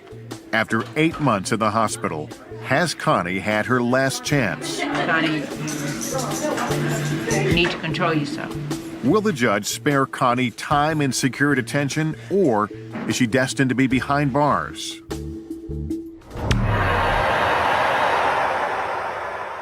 I don't have any control over that, but if you get found guilty, what's going to happen to you? So you're saying that I can never see my son again because of this bull? Sir, you say that again and you won't see him. That's right. Well, but that's not fair for me not seeing him. I didn't even point a damn gun at You're not going to see him right now until I decide. Do you understand?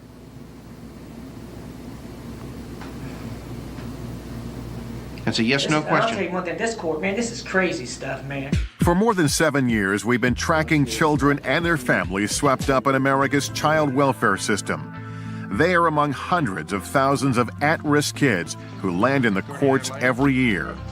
Sometimes they're hauled before a judge for their despicable behavior, but too often it's because home is no longer a safe place. That's the case with this 2-year-old, whose parents call him Baby Raymond. He's caught in the middle of their violent feud. Their battle is about to play out in front of Indianapolis juvenile judge James Payne. The point is there any reason for you to be around her? No. Any reason for you to be around the children if I tell you you can't until I get all these reports done? You know? The baby's father, Raymond Cruz, came to this hearing today from the Marion County Jail, where he's awaiting trial for allegedly stalking the baby's mother, Dana, and taking off with baby Raymond. And what's going to happen if you go around? Or contact, letter, phone, or anything? What's going to happen? Go back to jail, I don't want that. You understand? If you go around her, try to contact her or the children, you'll go to jail, probably prison, probably for a long time, and your father will lose his house. Is that what you want? But in fact, Raymond's criminal case is of little concern to Judge Payne, whose focus is on what's best for the child. That's why Dana doesn't even have custody of baby Raymond. He and his half-sister are staying with Dana's parents, and she only gets limited visitation. The judge isn't taking any chances that Raymond will get out of jail at any point and go looking to harm his girlfriend or the kids. So how long is it going to be known that I can't see? Till I get these reports on everything, and until your criminal case is over. Hold it. What you're saying is that she is proving me to be the crazy one. I'm saying I'm worried about these children. I don't care about you two at all. You know? You understand that? I don't care whether you stay in jail or get out of jail. I don't care whether she goes somewhere or she does anything. I don't care. I care about these two children. I'm not going to let these children be put at risk. Yeah. And because of his actions, Raymond risks not seeing his son for a long time. He's facing 10 years in prison. I'll tell you one thing, this court, man, this is crazy stuff, man. Because her family got me look like I'm a damn nutcase. That's the reason why I'm here today.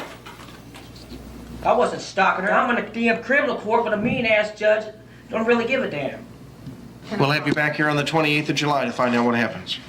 And then we'll talk about then whether or not you can visit. So if I get found guilty, you're going to say, well, you're going to take my visitation because he said I stalked her. How in the can you stalk her? Sir, the next time you use foul language here, I'll remove you right now, and then you won't find out what's going to happen. Do you understand? How can you stop? Do you understand that, sir? You have to understand that, but how can you As the hearing ends, Dana is frustrated that this day in court doesn't end with her getting her kids back. Only thing I want to do is spend time with my son when I get out, and that's what I want, man. I don't want nothing to do with Dana. But Raymond's mood quickly turns, and it's not only Dana he has in his sights. Yeah, I don't like him, period. I never did like him. You know, my opinion is I think he's a crummy mother judge, and I'll tell him that straight up to his face tomorrow. After 14 years in juvenile court, Judge Payne has learned to block out the insults. When he leaves his courtroom at night, he tries to go home with a clear conscience. But there are no juries in juvenile court. All decisions rest with the judge, and so often their safety is an issue. I think a lot of judges suffer through that, and that is the decisions we make are pretty convicting for families, for parents, for individuals. I suspect many judges, have lived under the threat of someone harming me. I've had police security, and others, like many judges have. This business of dealing with people's lives has tremendous rewards in seeing people change their lives and positive things happen, and it has some negatives like having your life threatened. It's just part of the business. While it's obvious Raymond's temper clearly got the best of him in court, no one knows for certain how he'll react if he's convicted in his criminal case and loses visitation with baby Raymond. I know where she works. You know, I know where she's at. She can't run and she can't hide. Can Raymond cope, or will he ultimately blow his chances for seeing his son again?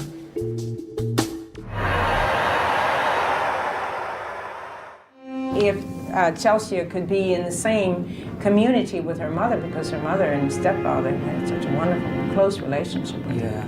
I'm concerned about the way she gets treated up at Meadows. I know she gets out of control. Child Welfare Court, rural Bloomington, Indiana. Judge Viola Talaferro faces a stack of cases this morning, and this one will prove to be one of her most difficult. Linda is a low-income mother of 3 and is in court because of her 9-year-old daughter, Chelsea. Chelsea has been diagnosed with oppositional defiant disorder, attention deficit disorder, and is mildly mentally retarded. State's Attorney Steve Galvin tells the court that Linda can no longer cope. Linda agrees and in fact has asked for the intervention of the Office of Family and Children in this matter. Is that correct? That's correct. She's trying her best. Is that correct? Yes, she is. But there are times when a parent's best just isn't enough. Today, Linda does something most parents can't imagine even on their child's worst day. She asked the court to take her daughter away. You really put forth well, I don't have the word to describe the effort that you've put forth to keep your daughter at home with you. Yeah. On a bad day that, like if her mind's made up to where she don't want to do nothing, you have to struggle with her, argue, fight her. She's, like if I have to restrain her, she's throwing me around in my living room, picking up boards, hitting me in the head. These cases present enormous problems for parents because the cost of caring for them is just overwhelming, and most people cannot afford to pay for the care of these children, and there are not enough facilities for them. So you have parents such as Chelsea's mother who will try every way that can be tried to keep the child at home. But if the child is unmanageable, it cannot be done. I tried to maintain her for 9.5 years and I can't do it no more. And I'm just hoping that they can keep her here in Bloomington at the Stone Belt where I can see her more often. Linda is asking the court to temporarily place her daughter in a facility close to home. Attorney Galvin knows another place, Daymar, might be better for Chelsea's many needs, but it's nearly an hour away. I think also we've been discussing being able to transition her into Daymar if possible. That's a little bit further away, Linda. Were you aware of that? Yeah, and then I was just wondering, like, if, the state or someone's going to pay for the Daymar. Daymar is an established private facility in Indiana serving children with developmental disabilities, but there's usually a waiting list. Last year alone, we had over 160 kids referred to our organization that needed help, a lot of help, that we weren't able to help because we didn't have the capacity. We no longer get the kids referred to us that are having mild or even moderate problems. These are really, really intensely troubled kids. A month passes while Linda and Chelsea wait for word on where Chelsea will be placed. Further, that Chelsea should be transferred to Daymar when an opening becomes available, and at Daymar, Chelsea will obtain the special care and treatment provided by Daymar. Daymar, of course, is a long-term residential placement and will provide Chelsea with the structure that she needs. Do you know very much about Daymar yet? Do you want to go up there before your daughter is transferred there? Yeah, I'd like to, yeah. Linda makes one visit to Daymar before Chelsea moves in. She's impressed with what she sees, but still can't come to terms with the decision she's made. Yeah. I sit at home every night thinking, did I do the right thing? I mean, I know I've got to be doing the right thing because, I can't give her the special needs that she needs to maintain out here in the world and stuff. And but I just still beat myself up thinking, am I just giving her up or what? But I want to do the right thing. What we see on a day-to-day basis is more akin to an emergency room atmosphere than it is a regular courtroom situation. And for the judge, when she comes into this courtroom every day, she knows what she's going to hear. And you have to deal with that not just on Tuesday, but next Tuesday, and the next Tuesday after that, and the week after that. It's called Children in Need of Services for a reason. Obviously, I cannot single-handedly make changes, and some things are never going to be that much better. But the question is, can something be done? And the other question is, will I see that it happens? I don't think I can do much more than that. The judge knows doing something can also mean a heart-rending separation of child and parent. And that's exactly what's in store for Chelsea and her mom in the months and the years ahead.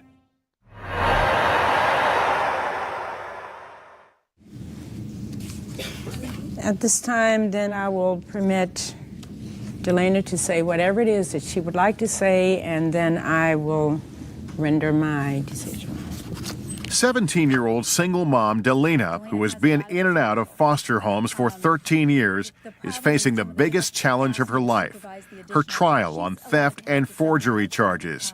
Delina is in front of juvenile court judge Viola Talafiero after stealing checks from her foster mom. Merv? Yep. Okay. Any comment? I missed, so I was heating up some food, so. My only comment is there seems, I mean, I don't know whether we're missing a bit of the stories on all of these stories, but the first port of call should be to send in help, to try and help these parents first and see what it is, why it's going wrong, what's happening, why is it going down, the first port of call shouldn't be to take them to court and try and get the kids off them. Mm-hmm. It should be to try and help them first. Do you think maybe these kids spend too much time inside?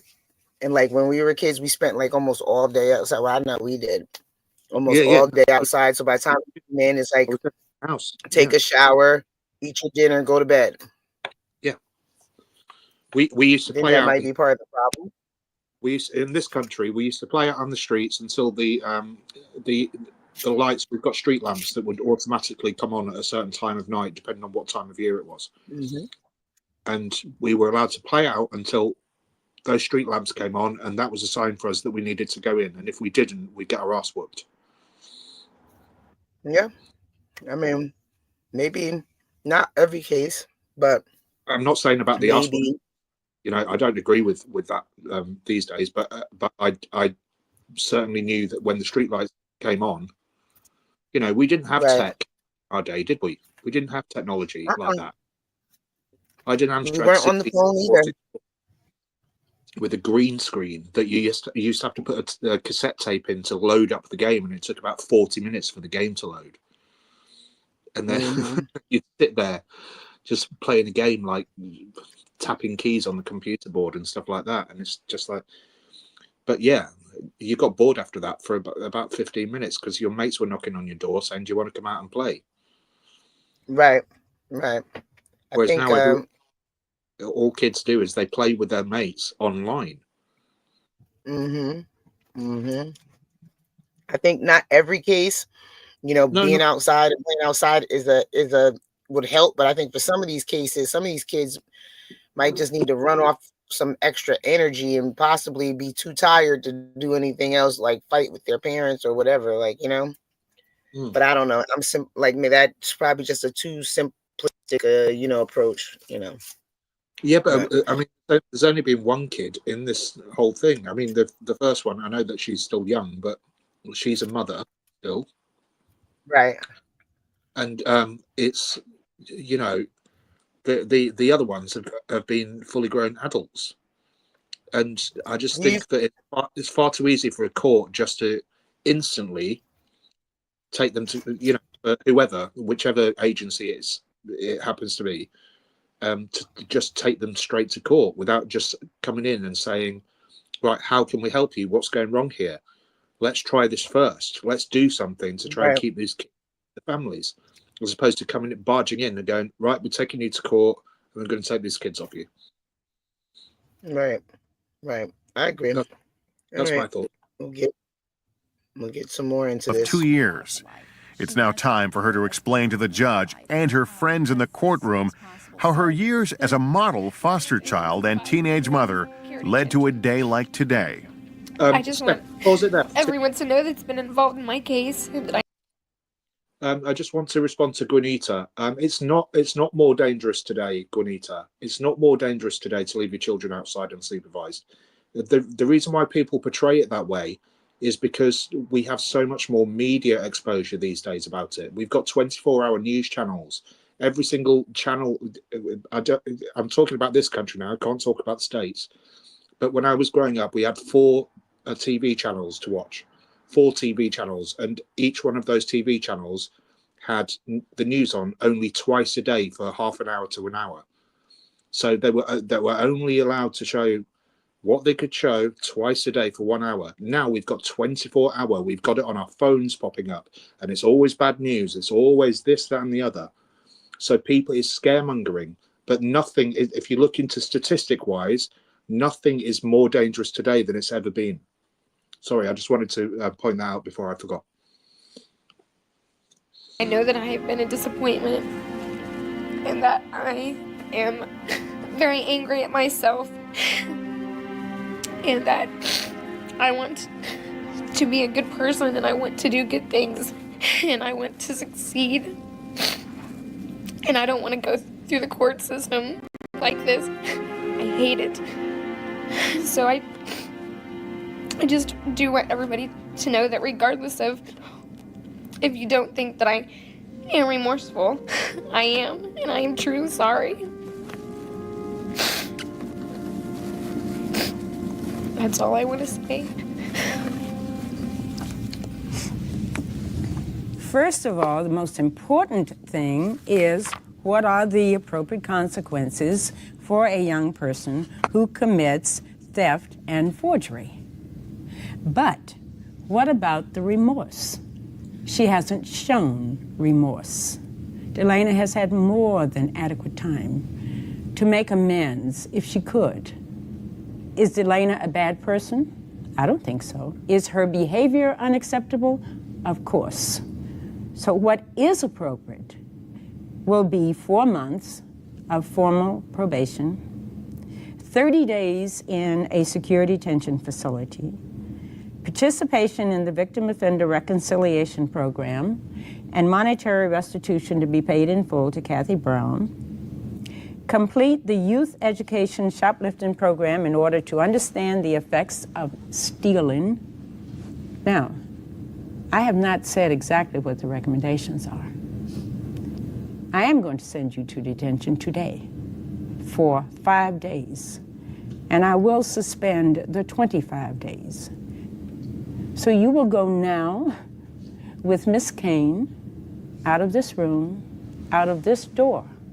And Delana, I wish that I could have seen you walk out of the door leading to the outside. You owe Miss Brown an apology. This is not the end of your life, but your future, Delana, is in your hands. Delana, will you go with Miss Kane, please?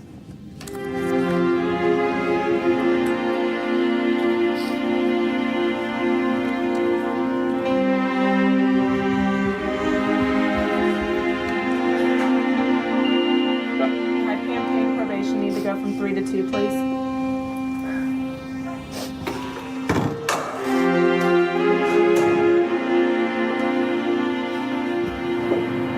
This is what I deserve.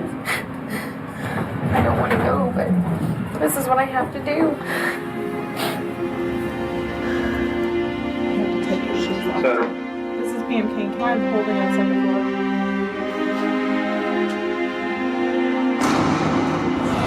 She wasn't here for all of the good she'd done in the past. She was here because she committed 2 offenses. Her future's in her hands. I do not know what that will be. It's hard for me to untangle my hopes for her with my hopes for Gavin. I think I said in there, my initial goal was to be a mother to Delana and a grandmother to Gavin. I'm scared to death that if she gets Gavin back, that I'll never see him again. And I couldn't live with that. The research does demonstrate very clearly that there's a strong likelihood that a young person who's been in foster care for a lengthy period of time may well end up in delinquency court. So do I think about that? Yes. But if you give them, quote, slack, then are you sending a message to this young person that this kind of behavior is appropriate? Continue to do this? No. You say, stop now. Make changes. 5 days later, Delana is released and begins weekly visits with Gavin, who continues to live with Kathy. But as time moves on, Delana faces aging out of a system that has been her lifelong safety net. By winter, she is pregnant with her second child. Now 18 and on her own, she makes perhaps the most mature decision of her young life. She voluntarily gives up her parental rights to Gavin and lets Kathy adopt her young son. There's not a day that goes by that I don't think about it. It's very hard, but I know that Gavin is in a safe place. It wasn't a decision that I wanted to make, but unfortunately, it was a decision that I had to make. Today, at age 23, Delina refuses to feel sorry for herself. She still visits Gavin every week and has repaired her relationship with her former foster mom. Kathy and I have a very good relationship. We've come a long way. Kathy's helped me out a lot. She's still done a lot for me than anybody would do under the circumstances, and I'm very thankful, to her. Kathy and Gavin live just 20 minutes away from Delina. Despite the goodwill between the two, the wounds are still healing. I mean, there were periods of time when, after Gavin started calling me Mom, there was a lot of tension. But we've essentially agreed that we need to have a routine, and that once a week for a couple hours is good for Gavin.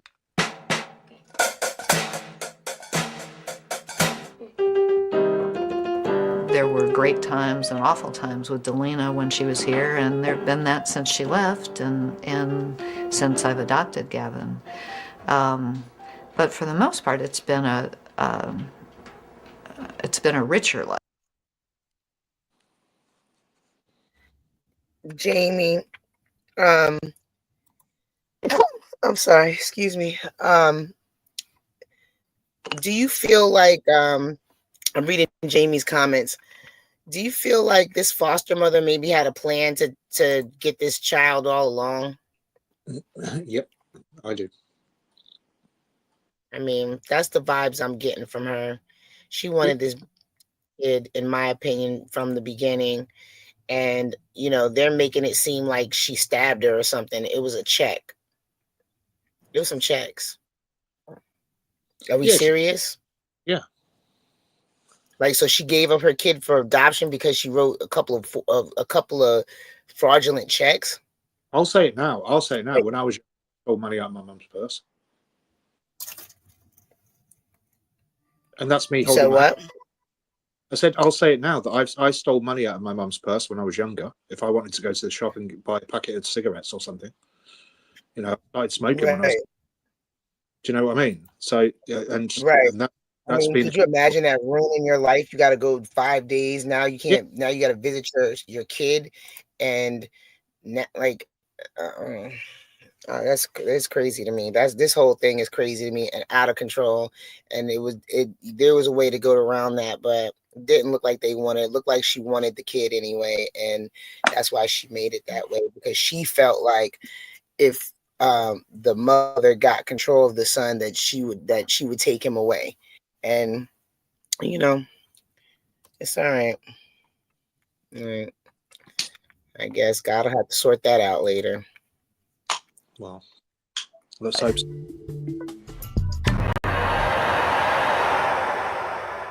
He threw stuff at me, and then he walked out of his room. When I walked out, followed me, and then he punched me in the face with the fist. He split my lip and made my head go back against the wall. Then he choked me, then he spit on me, and I told my daughter to call 911. When we last saw 13-year-old Joshua, his mother was distraught. He was confused. Joshua's parents had just signed over custody of him to the state. As Josh's mom and stepdad left the courthouse, no one knew for certain where he was going or for how long.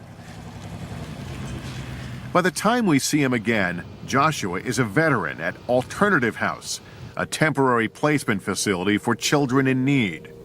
It's like I miss my mom and my family, but I don't miss them.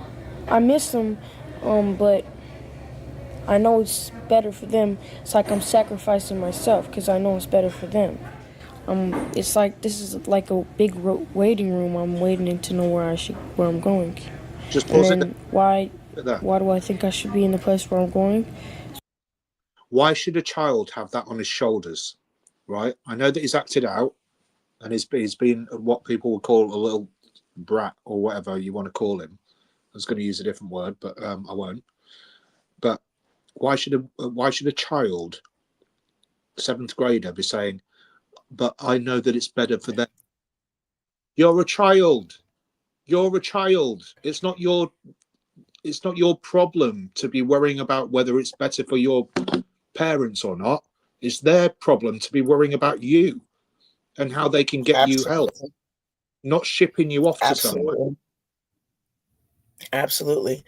You know what? I was thinking, I was talking about this the other day. I said, do you think that if at maybe 13 we started sending kids, I don't want to say boarding school, but something like boarding school, where it's like it's residential for teens, that would be like a better place for them. They don't have to get into fights with their parents. They come home on the holidays, and this way, they kind of get to miss their parents, but they also have that independence, but they also have their schooling.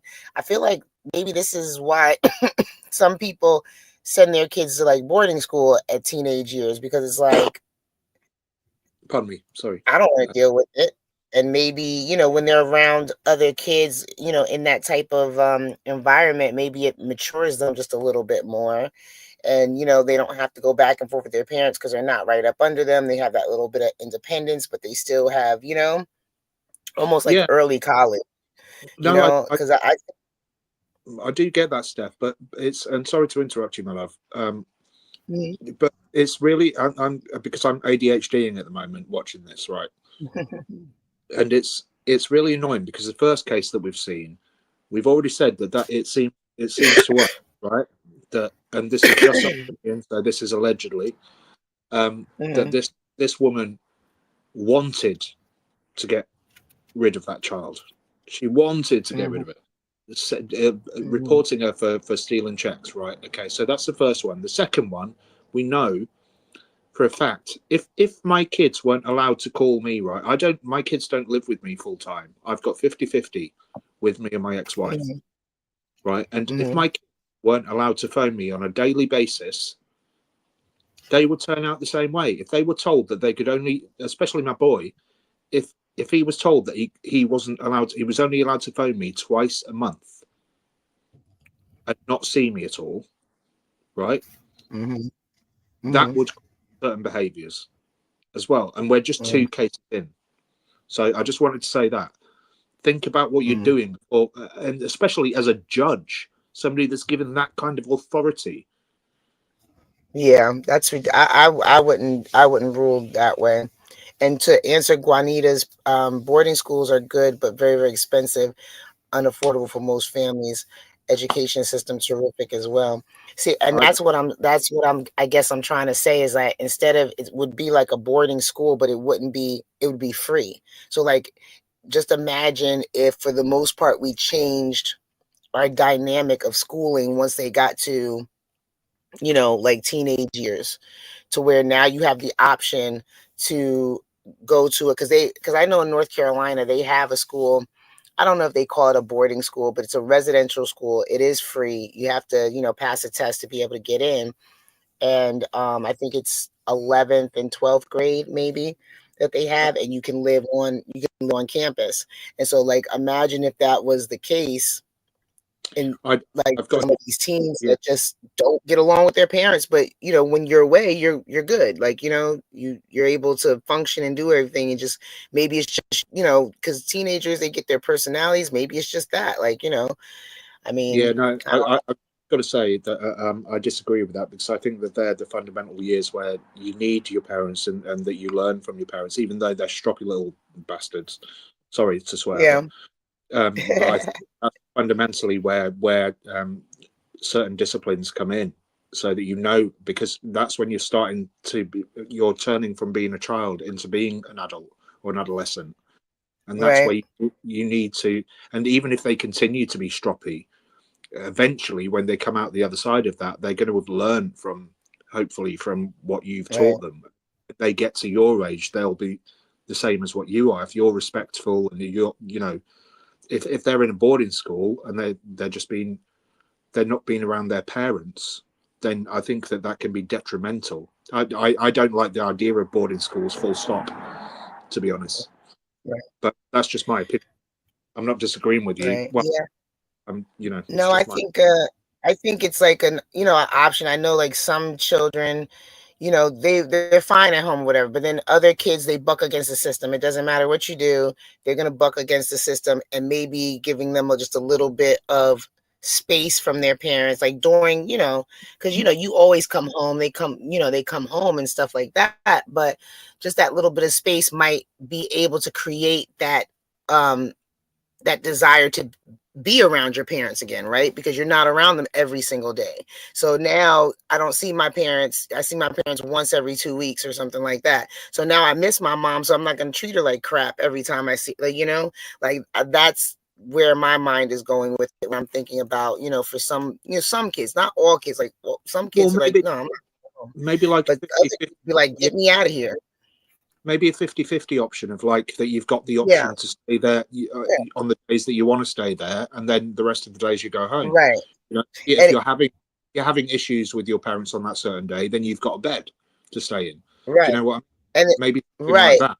But right, and it's not necessarily that it's a far away. Like it could be right in the same town, so you go home on the weekends, or you know what I'm saying. Like there's some type of space that this confrontation, whatever it is, you don't have it as often because you don't feel like they're always in your ear, like the parents are always in your ear, and kids are always like, oh, I didn't see my mom till Saturday, like, hey mom, how you doing, let's go hang out and have a good time or whatever the case and enjoy your time together. Now you're not fighting every day, but some kids, they're fine, they don't need that option. But some kids that go through these like different fits and violent stages, and they're always being combative with their parents, or the parents are combative with them, maybe that's an option that might bring them closer together, because both of them had a break, and now I didn't see you in a week, so I miss you now,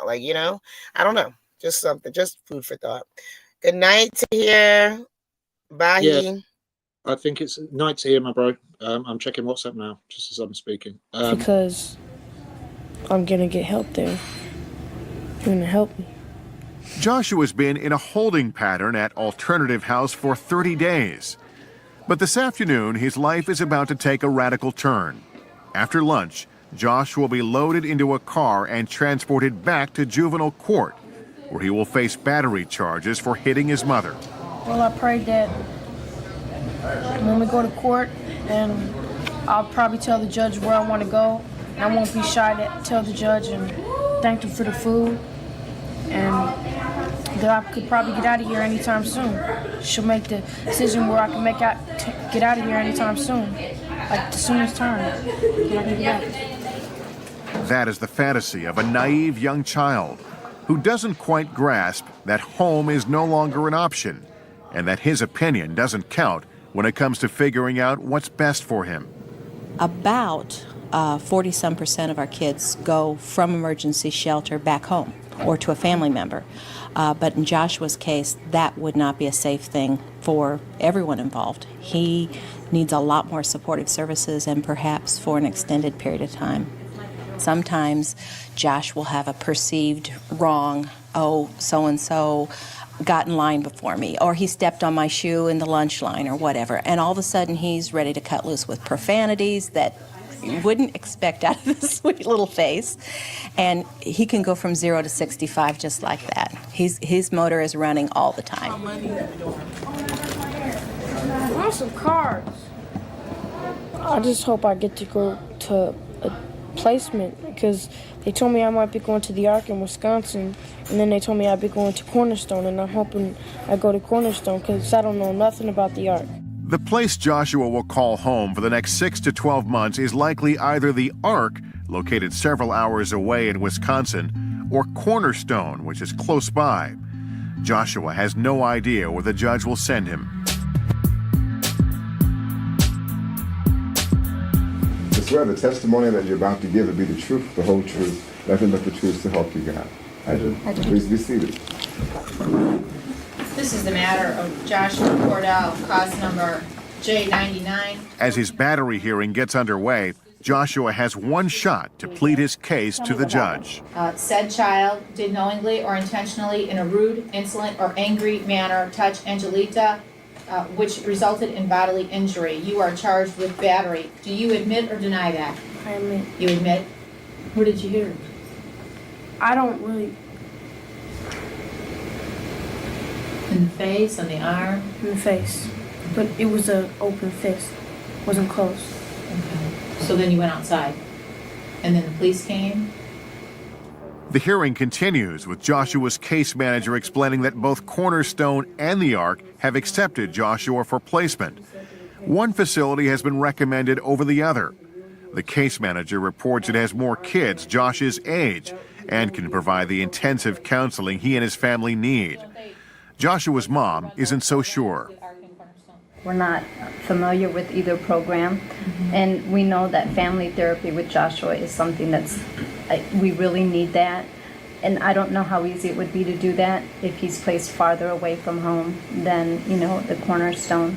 I guess my ultimate goal would be to look at a person's family situation as objectively as I can. And hopefully I've been given enough information, good and bad, so I can assess the situation so that I can direct them in the areas that they need to be directed to get their lives back together. Hopefully that I can do that in a fair way and not go in with any preconceived ideas, which is very difficult in this position because as a judge, that's what you do. You judge.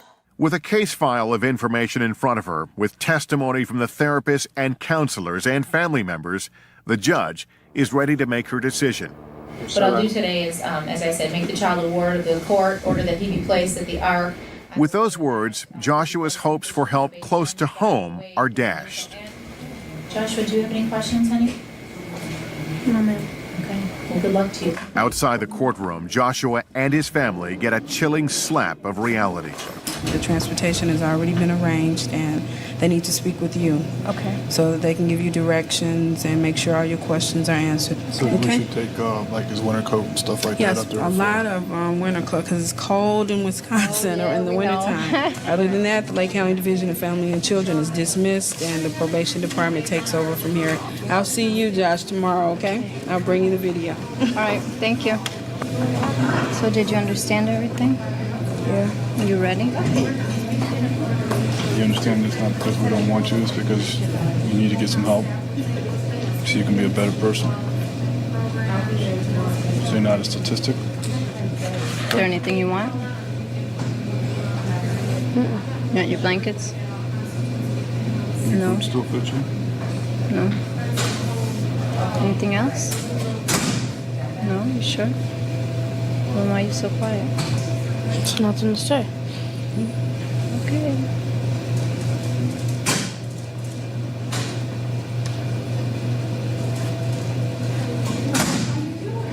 Is it okay? There's nothing else to say? I think Kathleen's waiting for you. Bye. Love you. Sorry, I don't get a hug. I don't get a hug. He's not the true delinquent. This is his first referral to the court. And seldom do we place children on a first referral. So when she said, no, I don't want him here, I feel that if a parent says, I don't want my child, that's a red flag to me. That was my one biggest thing going into it was, you know, Joshua's just going to be so mad at me for sending him away. You know, how is he ever going to get over it? I struggle with that and hope that he sees, you know, that with enough attention and enough guidance, that he'll be able to see why we as parents did what we did to help him. You know, Josh is still a part of the family, and we know that Josh is still, you know, here with us, you know, in spirit, but he's away. Joshua will remain at the Ark for at least another 10 months. I guess my wish would be that even though he's not with family and, you know, he's at the unit, he realizes that, you know, we still love him. I just want him to know how much he's loved, even though we're not together. That's all.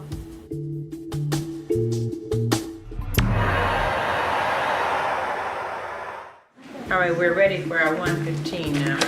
I think Meadows has done the best that they can with Connie's behavior. I think she needs to suffer some consequences at this point in time. Connie's troubles only got more complicated after she was sent to Meadows Hospital for trying to assault her sister and her attempted suicide. In her 8 months at Meadows, a facility that specializes in behavioral health problems, Connie racked up 20 reports of assault on the staff. And that's what brings her to court on this day. So in my mind, it's very important if someone has committed an offense, particularly an offense that would be a felony if committed by an adult, that some kind of consequence that takes away or at least will give the young person, an opportunity to think about it. While the judge would normally send someone with a record of assault like Connie's directly to juvenile detention, she's concerned the amount of medication Connie is on is what's affecting her behavior. She was asked, I believe, to take a time Before she makes a decision on where to send Connie, back to Meadows or to secure detention, she hears one last piece of testimony from Connie's counselor. I think Meadows has done the best that they can with Connie's behavior. I think she needs to suffer some consequences at this point in time and probably should have suffered some consequences a long time ago. So I do think secure detention would be an appropriate placement for her at this point in time. She sabotaged the placement so that she could go home. She's a young person, and she's not supposed to exercise the judgment of a mature adult. It is obvious that at this time Connie cannot remain at Meadows Hospital. It is appropriate that she be placed in the facility in Vincennes, Indiana. Connie, you need to control yourself. It's a challenging job, but there are some happy endings. These are people's lives. These are situations, they must be decided. How do I do it? I don't know. There are times when I ask myself, how do I do it?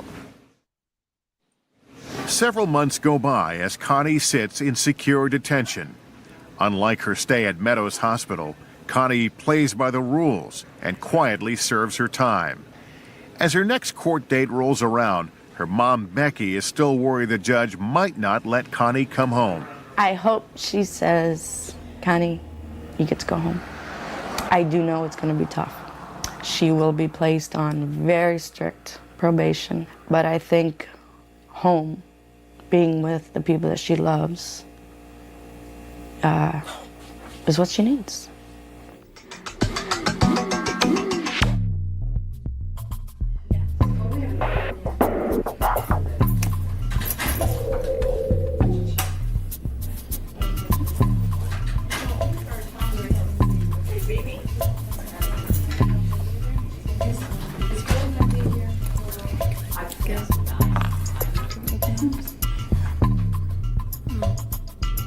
Record, please, in the matter of Connie Miller. The judge hears testimony on how Connie has fared in secure detention. She now has to weigh the options of what to do next. We would be asking that the court order Connie on probation for 6 months. That would be supervised. Ms. Hamilton, do you think that this is an appropriate recommendation for disposition? I do, Your Honor. I've discussed this with Connie, and I think she's very eager to go home and try to make it work. Connie, do you understand that you were in placement and you are out of placement because of your behavior, because you committed a battery on a staff person? Yes. And did you do this because you were hoping that you could get out of placement and go home? Yes. So you intended to do this so that you could get out of placement and go home, is that right? Yes. And you wanted to get the result that you have now, and that's to go home, is that right?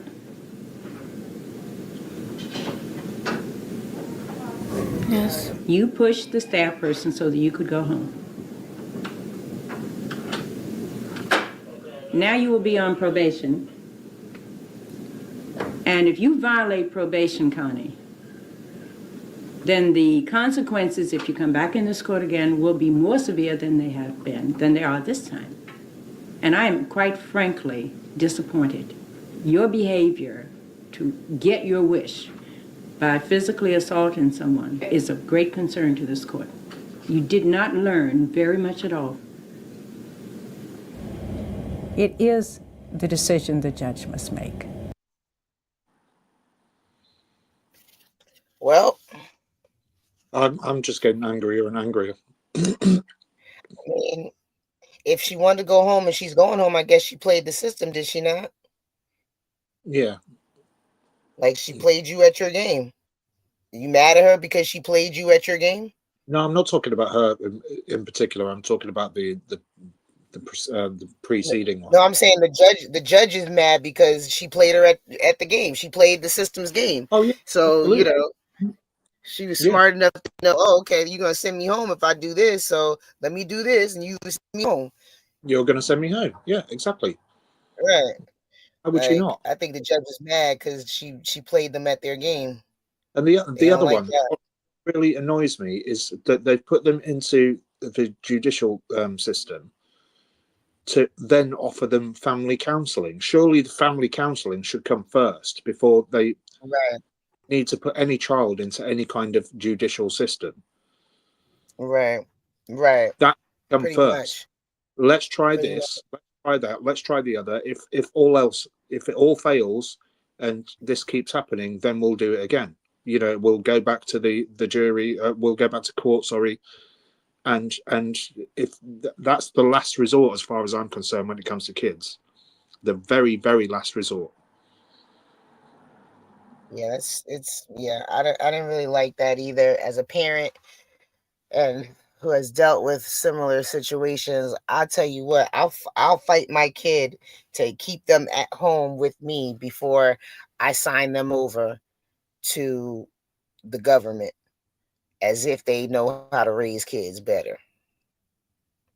So I'll fight tooth and nail for mine till you turn 18. You're gonna be here. As soon as you turn 18, you want to leave? Okay, now we ain't got to fight no more. But you can do what you want.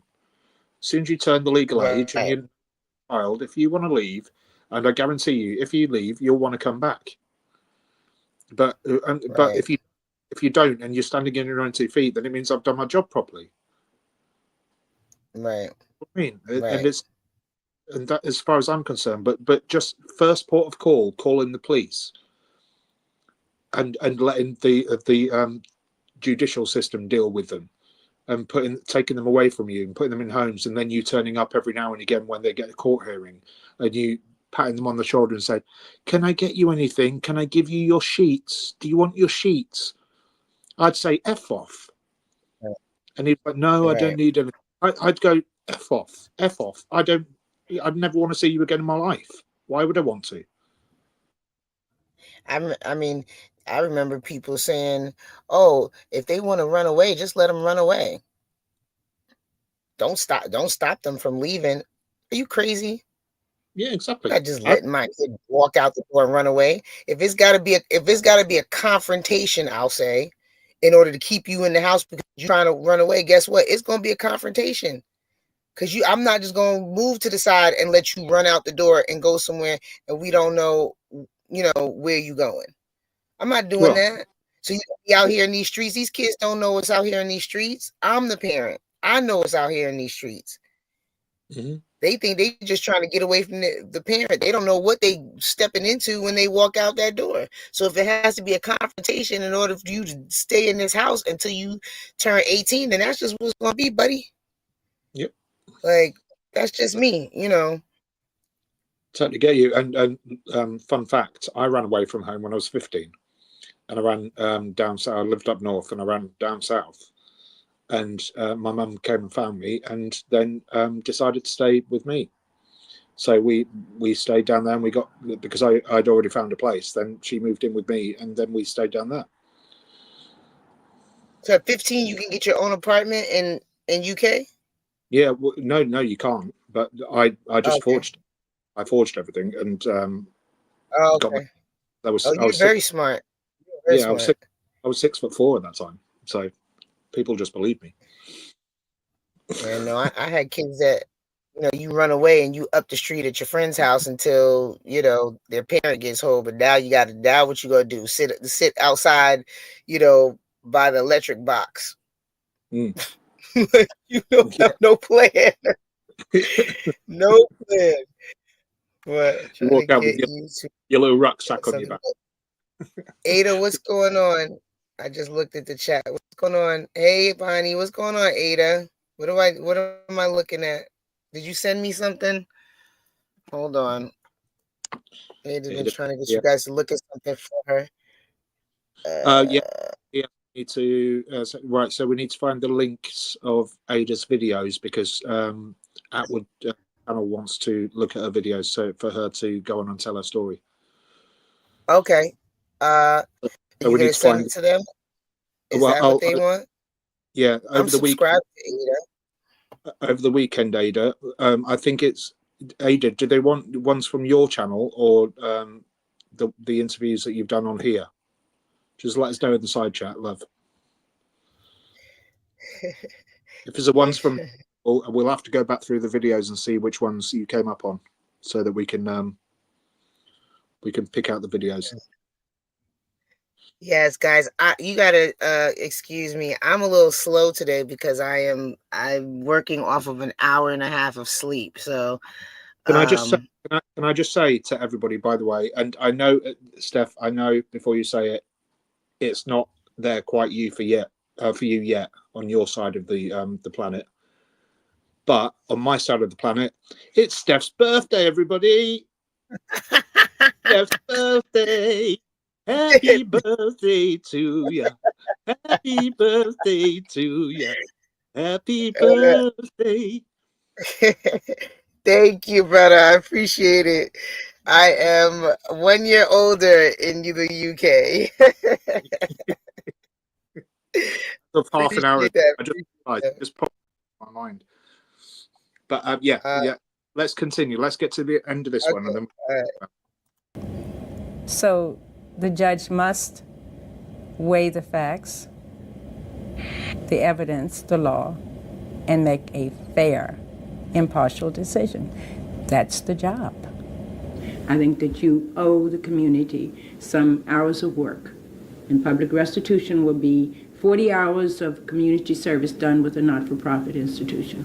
So my job is to make a decision, to make the decision that should be made, and sometimes it may appear to be very harsh. But that doesn't mean that I do it without giving careful thought to it. But it's important to maintain objectivity and not to become overwhelmed with sympathy and emotion, and to make a decision that follows the law and reflects the facts of that case. Judge Taliaferro reluctantly releases Connie to her mother based on the recommendation of the caseworkers and the attorneys, but wonders what message this has sent. Can an explosive child be successful in an unstructured, chaotic environment?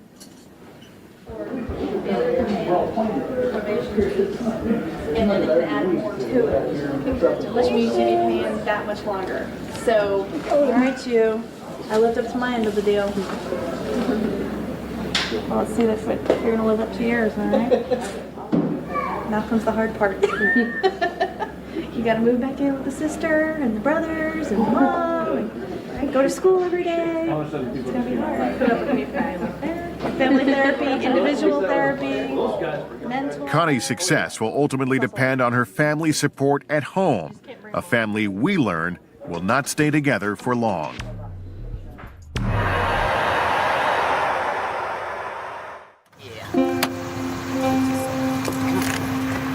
Come on. No, don't be showing no tears.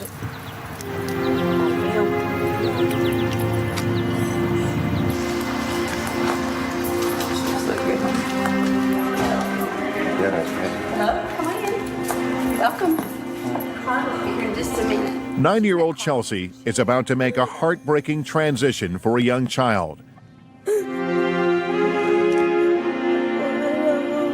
Moving an hour away from her parents into a residential treatment facility, Daymar. Chances are Chelsea will live here for years. I sit at home every night thinking, did I do the right thing? But I just still beat myself up thinking, am I just giving her up or what? But I want to do the right thing.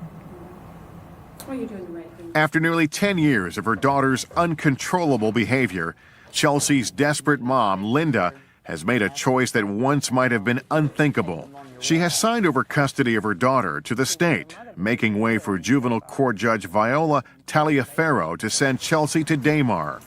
The Daymar staff tries to prepare Chelsea for her move. Look how big that playground is. Big, isn't it? Or go get on the swing, then you'll swing. But at just 9 years old, she's completely overwhelmed.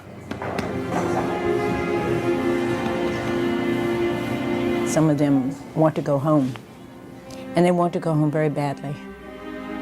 Children grieve when they leave their parents, but that doesn't mean that they cannot be happy and adjust very well in another setting.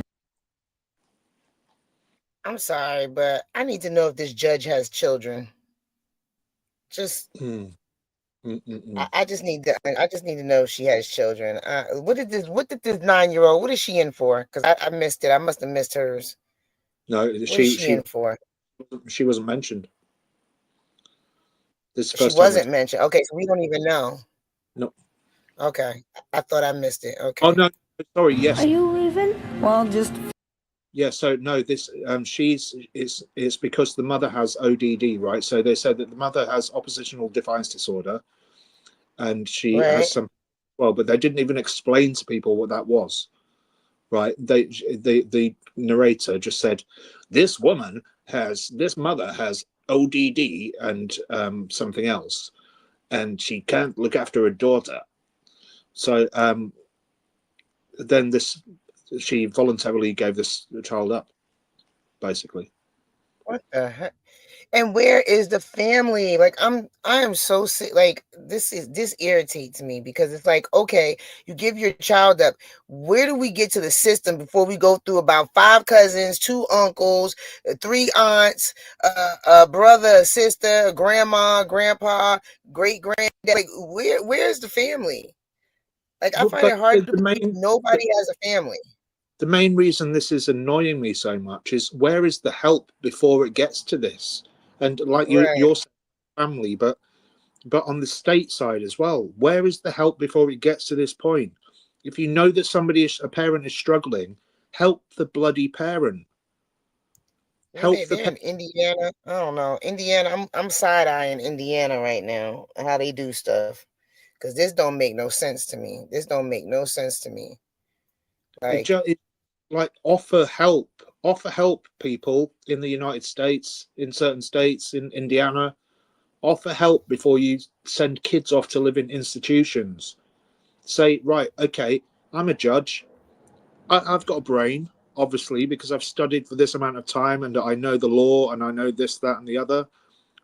I'm going to, before I put this kid in a situation where they know nobody apart from their family and friends, and before I take them away from that lifestyle that is the only thing that they know, I'm going to offer these people help.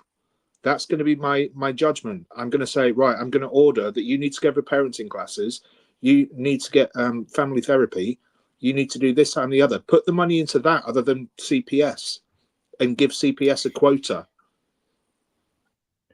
What was I gonna say? And this kid didn't even do nothing wrong. It's her mother. Yeah.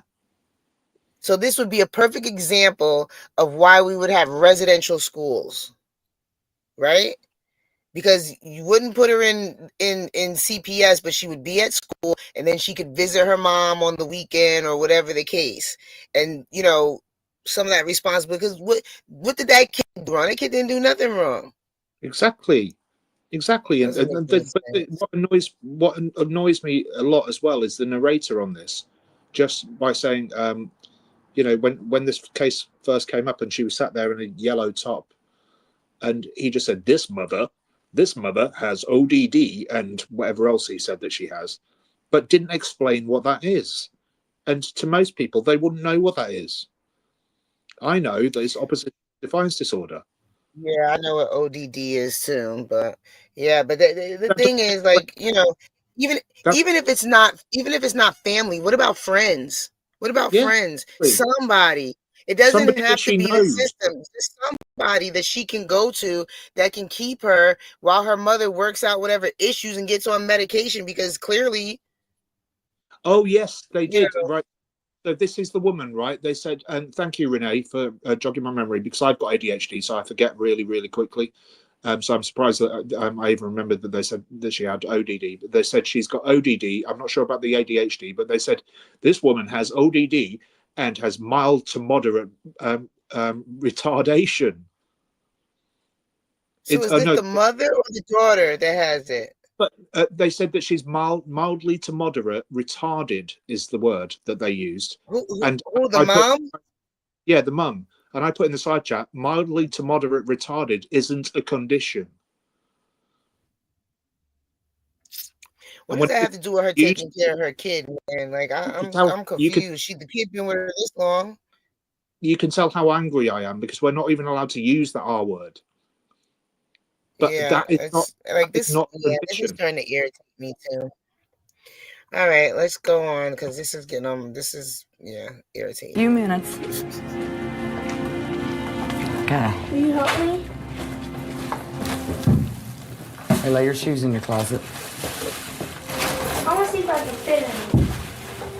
I might be able to fit in them. Let's see.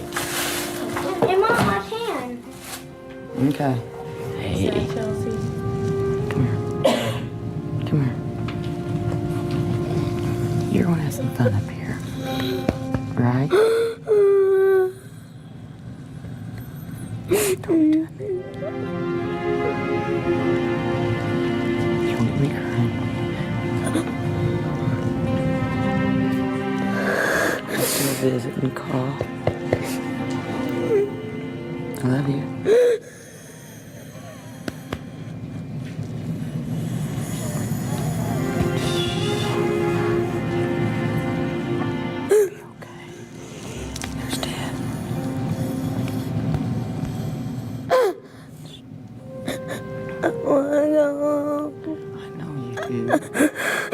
I want you to go home too, but you gotta get better. Alright? You gotta keep safe. We'll still visit you. We'll call you. Write you letters, buy you things. Okay. You'll be alright? Don't cry. You need to tell Mom to see her later, okay? Because she'll come visit you, okay? She'll come visit.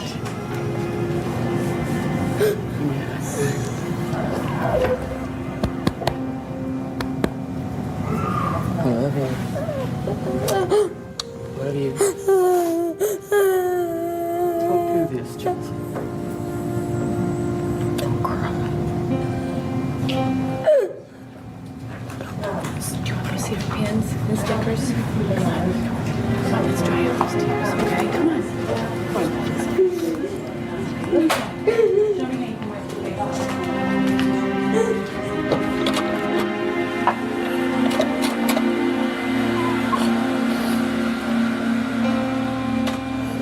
We'll go for a visit another time.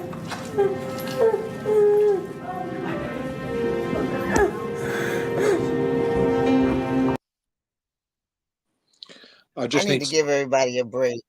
Yeah, I need to say that I think I was wrong because I think that they were talking about the daughter. Renee's just put me right there.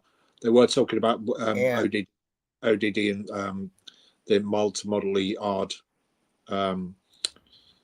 about the daughter, but I was getting my takeaway at the door when it was playing. So when I turned around, I thought that they were talking about the mother because she was wearing orange, which I thought was a jumpsuit, like like prison jumpsuit. So. Yeah, this is some real bullshit. I'm just gonna say this is some real bullshit. Let me explain something to you. When you have a damn kid, that is your kid for you to sacrifice and go and walk through the trauma through until they freaking become adults. You decide to have that dang kid. So guess what? As a parent, as uncomfortable as it could get sometimes, that's what comes with the damn territory. You don't get to drop them off because oh, I changed my damn mind. You should have thought about that before you had the damn kid. Like, this just dropping my kid off and leaving thing. No, guess what? It's stressful. Guess what? It's traumatic. Guess what? It is not fair being a parent. My mother used to say, being a mother is a thankless job. And she's right. It is a thankless job. But guess what? You decided to have that kid and you need to go take care of him. Mm-hmm. You're going to be stressed for the next 18 years, period. Okay. It's the worst and best job that you'll ever have. Right. But like, you know what I'm saying? Oh, I can't take it. Well, you should have thought about that first. That is your responsibility to take care of that kid. Yeah, and whether you're male or lose all female. your hair, okay. Grow it back when your kid turns 18. Grow your hair back after that if you lose it all. I don't care. That is your responsibility to be having these kids and dropping them off on people. Like, you know, oh, I can't handle them because you better figure it out. How about that? Because you laid down to have that kid. Right? Exactly. Like a puppy. This ain't no puppy. Not bringing it back to the pound so somebody else could pick it up. Now this kid gonna be traumatized. You already got issues. Now you're gonna be even more traumatized the rest of your life. Like, come on. Generational curses built right here. All right, I'm going back.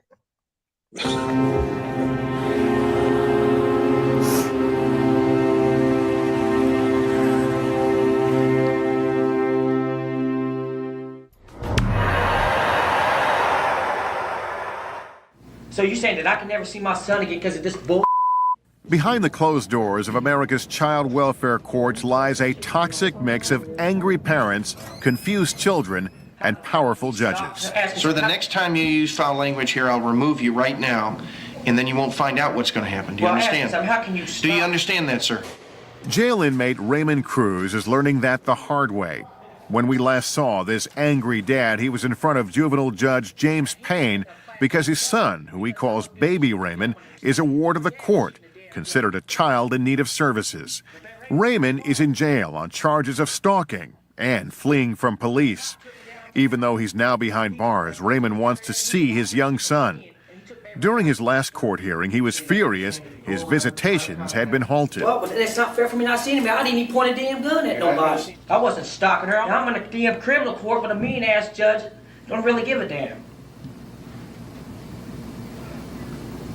I should be going to prison, man.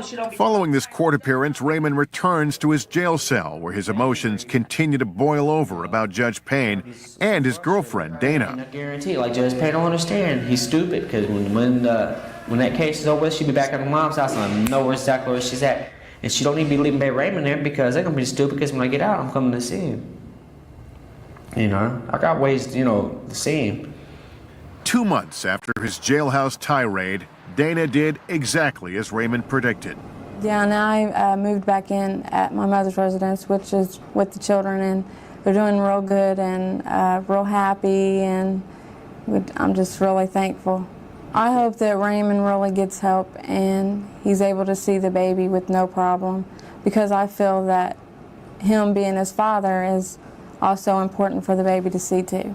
They think, right now, they think in their book, and Judge Payne thinking in his little sick mind that I'm doing a lot of time. He can erase that. Because I'm going to tell him tomorrow, I said, I'm not doing a lot of time. I said, what are you going to do when I get out a year and a half, 2 years, or a year? You can't run, man. Like 2 years ain't going to be that bad, because I won't be doing it here anyway. Raymond's visions of beating his criminal charges come to a crashing halt when the criminal courts find him guilty of stalking and fleeing police. He is sentenced to 5 years in prison.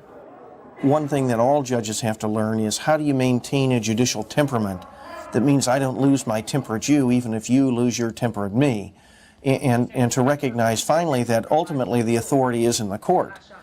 Going off in court generally doesn't solve any problems that exist at any stage, because the bottom line is I can find someone in contempt and lock them up. That seems rather hollow, though, with someone who's already in prison and virtually has nothing to lose. So part of it is then just keeping your eye on the ball, and the eye is, and the ball is, exactly what is going on with this child. And if I lose my temper, if I take umbrage, if I get upset and display that and get into a dialogue, we lose sight of what's going on, and that is, what is the best interest of the child? Will there be a peaceful resolution in the case of Raymond and his son? The odds are against it, and 7 years later, the final outcome is even more astounding than you might expect. Tracking the long-term effects of the child welfare system on kids and families is never an exact science. In the case of Raymond Cruz, 5 years in prison have changed a man and his family. Baby Raymond is no longer a baby. He's a 10-year-old boy. And Raymond himself, he's back home, living with his dad and stepmother and helping to raise little Raymond. Yeah, we can be friends, but see, Dad don't talk to her. We can be friends. She can come over and visit Baby Raymond. I don't really care. I don't care. Like I said, I was in prison. I worried about God and all that stuff. I'm not tripping over that at all. Here, and I want Daddy like her, but Daddy don't love people too much. I don't know why. Baby Raymond was bounced from relatives to foster care during the time his dad was in prison. In the end, Dana signed custody papers allowing her young son to live with Raymond's parents. Raymond's stepmom says the first few weeks with their grandson were tough. Darren. Because I still say that he has flashbacks. Because when we first got him, he spilled something. He jumped up and was running to the bathroom to find something to wash it, to wipe it up with, and he was crying. And there for a while, he wouldn't let you touch his food or anything because he thought you was taking it from him. Dana does visit young Raymond even though she no longer has custody. The continued rift between Dana and Raymond still leaves their son with more questions than answers. We try to answer his questions, when he asks or anything, and he's... Well, I told him, I said, no, nobody's going to say anything bad about your mom or your dad. That's just because they're your mom and dad. And he says, okay. Children will believe and remember 80% of what they see and 20% of what they hear. And that is particularly true in the ages of birth to about 5. By the time those kids get to our school system and then involved with other systems, if things haven't gone well, it's going to be difficult for the rest of us to fix those children. Earlier, the better. The best prevention, the best treatment is good help early. Raymond's parents admit he is on medication and having a tough time adjusting to life on the outside. Young Raymond is learning disabled, yet he can tell his dad is struggling. Yeah, because I love him. I don't care if he's sick. I still love him. I don't know why. I don't know why Daddy loves somebody too much. Well, I don't know. What one generation tolerates, the next will take to excess. Frankly, if there were a formula, if there were an absolute right way to do it, we'd all be doing it at this point. It is a problem because there is no single answer, and it is doing the best job you can, listening to everybody, and then trying to make a good decision about that child. Our attempts to find young Raymond's mom, Dana, have been unsuccessful. We wonder how she feels about Raymond's release from prison and the limited contact she has with her son. But we can't help but remember her words 7 years ago when this whole ordeal began. I know how to dial 911.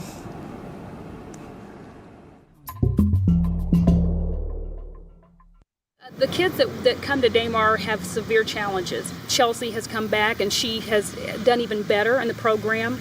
Look at Mom. Cheese. That's it.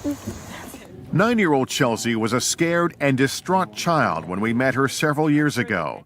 The traumatic events of her life played out in front of us as a court placed her in a residential treatment facility, Daymar, when her mother could no longer cope with her abusive behavior. I want to go. I know you do.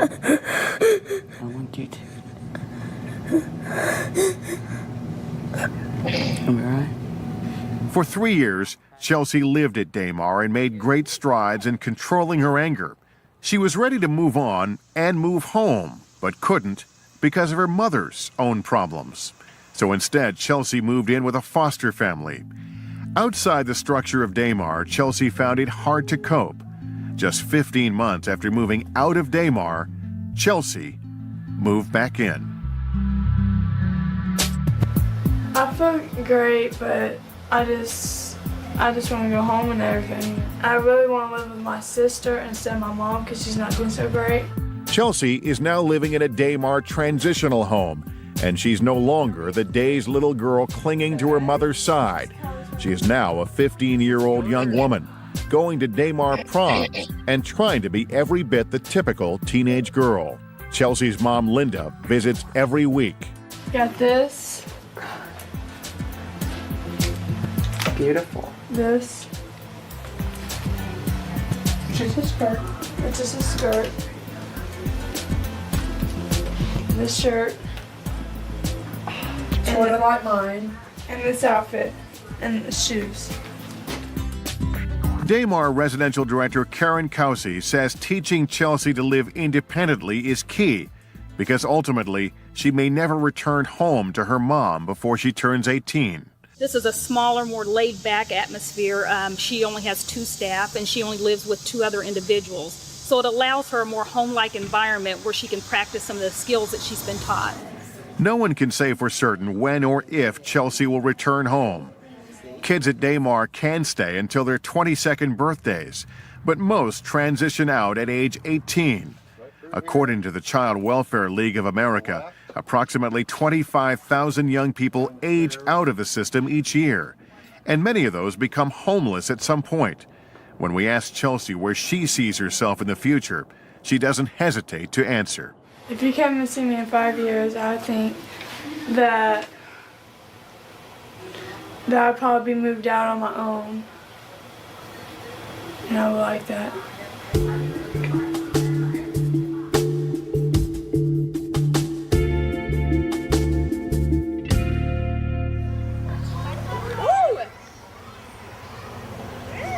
I do know that I'm went against the odds and that I've done really good with my life. But I wonder if I had like a different life, if I wasn't in foster care, what my life would be like.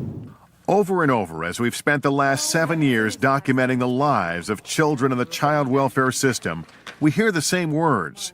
The system is no place for a child. 23-year-old Delina knows this all too well. 15 foster homes, a mother by age 15, and at 18, the decision to let her former foster mom adopt her little boy. Kathy ended up adopting Gavin, and I still have a very, very good relationship with Gavin. I'm still his mommy, and we see him weekly, and he just doesn't live with me. After voluntarily giving up her rights to Gavin, Delina's life wasn't empty for long. She and a former boyfriend went on to have a healthy baby boy, Sage, who helps keep Delina's sights on the future. You know, Gavin has said to me before, I think you love Sage more than me because Sage lives with you. And, I've explained to Gavin several times, you won't be able to understand it yet. And I can't explain to you what has happened until you're older, and you will be able to understand. It's a window. She's surrendering. Although I would want more than anything for Gavin to be with me and to live with me full time, I'm thankful that I at least have a relationship with him. And that's a leap of love. She did that because I would imagine she felt that Gavin would have a better life, would live in a more stable environment than she could provide for him at that time. But the fact that she has remained in his life has to be a double blessing for her, for Kathy, and for Gavin. Delina is now engaged and at age 23 finally enrolled in college. She defies the odds. Only 1/3 of teenage moms receive their high school diplomas. Less than 2% earn a college degree by age 30. But Delina hopes to someday become a nurse or maybe, not surprisingly, a social worker. Oh, I'm gonna do it. It will happen. It's just a matter of time. Yeah, he goes to preschool, and Sage knows how to count to 5 in Spanish. I have to decide which way I want to go. You have your own road. And I can either decide to say, poor Delina, nobody cared about me, or I can say, you know what? Nobody cared about me then, but I have the people that care about me now, and I'm going to have the people that care about me tomorrow. And that's how I get through it. That's exactly how I get through it.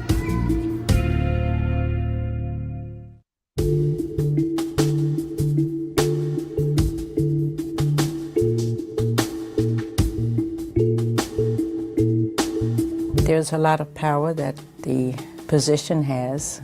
I am going to send you to detention today for 5 days. One must be very careful how one uses that power.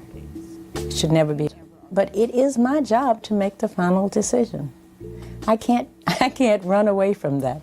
I can't duck it. Delinquent child for committing the delinquent act of battery. If the state is going to be involved in someone's life, then there must be a compelling reason for it to happen. And I am the one who has to make the final decision. One of the last things my biological mother said to me just about 3 years ago was, Delina, everything that's happened in your life is your fault. And it's not. It's not my fault. But like I said, every day is a learning experience, and you cannot beat yourself up over stuff, or you won't get to the next day. For 7 years, we've been on a journey to understand how growing up in the child welfare system ultimately affects the children it's supposed to protect. When you have public defenders or agency attorneys or foster parents with too many kids that they're responsible for, then they can't do their job. And I was critical for years about people not doing their job. You understand, if there's another positive test for cocaine, I'm going to order the children removed and we're going to find someplace else for them. Yes. If we have a caseload standard of 12 and 17, and a caseworker has a caseload of 35 or 50, they literally can't do their job. And so Judge Payne did the extraordinary. After 20 years on the bench, he resigned and jumped to the other side. He is now the director of the state's Department of Child Services, the very department he railed against as a judge. The system is so complex and so often uncaring and over-demanding, and doesn't listen often to the children who have to live through it. It's why in the system, what we talk about now are bringing in foster children who are now adults to say, what should we be doing differently? And the key often is just care about me, listen to me. Delina is the first to agree with that sentiment and says it's also why she hesitates to pursue a dream of hers, a career in social work. But despite the chaos of her childhood, she doesn't blame the system for the madness in her life. Really? Sometimes there's only so much that social workers can do. She had to place me back with my mom. And whenever she found out that I was taken away from her again, I saw her several years later and she said, Delina, I'm so sorry. That's what I had to do. That's what, was ordered. So I think that I would feel a lot of guilt sometimes. As we've tracked the lives of each child over the years and watched them become young adults, no two stories have been the same. Some, like Delina, have grown more resilient with time. Others leave more questions than answers. And that includes Joshua. He has not been back. It probably doesn't surprise me a lot that you haven't been able to find him in this day and age. 1 in 2 marriages end in divorce, so perhaps they even left the area. But no, he's not been back to the juvenile court. Following his year at the Ark, Joshua and his family reportedly got back on track. Then, after so much time, money, and intervention, his case was closed, and all contact between him and the court system was lost. Our efforts to find Joshua have proven unsuccessful. With no national child welfare tracking system, all Judge Bonaventura can do is hope Joshua and his family gain something positive from their experience. And other days, I'm amazed that people are as receptive and that they do come around. And then there are families that respond. So those families that respond keep me at this job. At one point, I decided that it would be nice if I, as the juvenile court judge in a large urban area, took on as a challenge some kids to see if we could make a difference, if I personally could make a difference. And so I selected 4 cases and spent extra time with calling, visiting, chatting. My wife and I took a couple of them to dinner to try to make a difference. I arranged for one girl to get a pedicure and a manicure and a facial, one to get dancing lessons because she loved dancing. 2 of those have worked out very well. And 2 I've lost and have no idea where they are. This is everyone? Yes, sir. My upshot of that was, I'm not sure that it's possible to make a difference. On the other hand, I'm not sure that I'm ready not to try. After following Connie for 7 years, we last found her living with her sister and struggling to get by. But in her early 20s, she was proud she was on her own and out of the system. Since that last visit, Connie has moved on and we've lost contact with her, and so has the woman who worried so much about her as she made the tough calls about her future. Connie, I wish I knew. I wish I knew what had happened with Connie.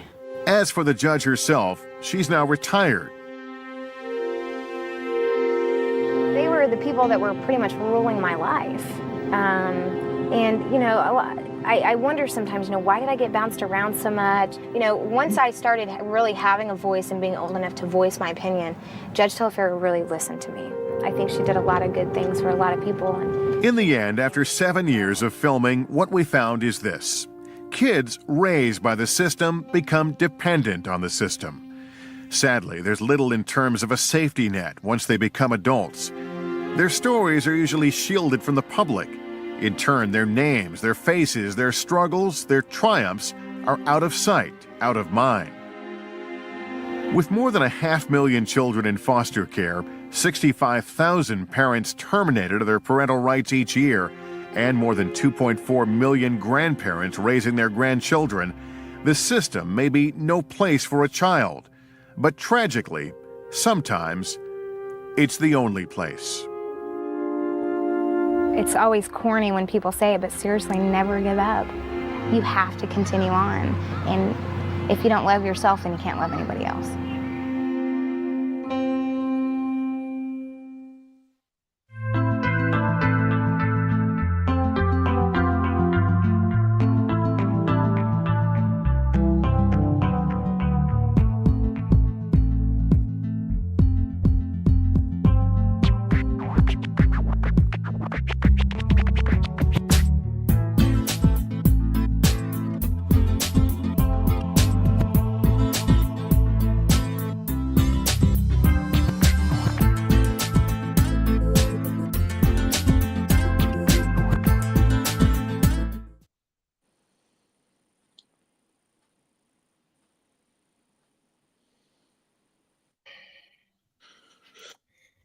All right. I dropped the link, Ada, if you want to click and come up, because I didn't get everything, but I know you wanted me to share your videos, but I didn't know who you wanted me to send them to. I sent them to Murph because I don't know.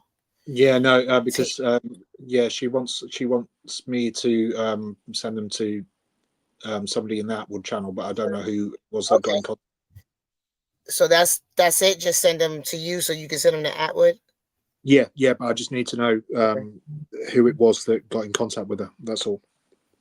Okay, Ada, you want to click the link and come up so that we can get everything? Hope you're feeling better today, Ada, even if you don't want to come up because you weren't so good yesterday. So I know you spent a long time on the phone with my sister.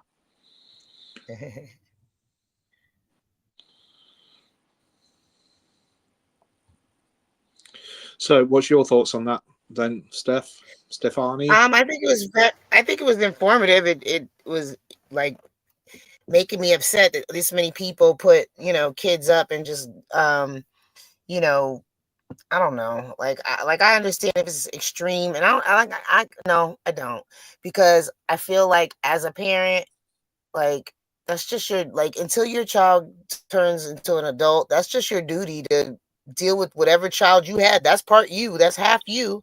So, I mean, but let's forget about that for a second. Let's forget about that for a second, right? Because it's not the parents that put the kids into foster care, right? Let's just take that away for a second. What do you think about the whole process of what we've just seen?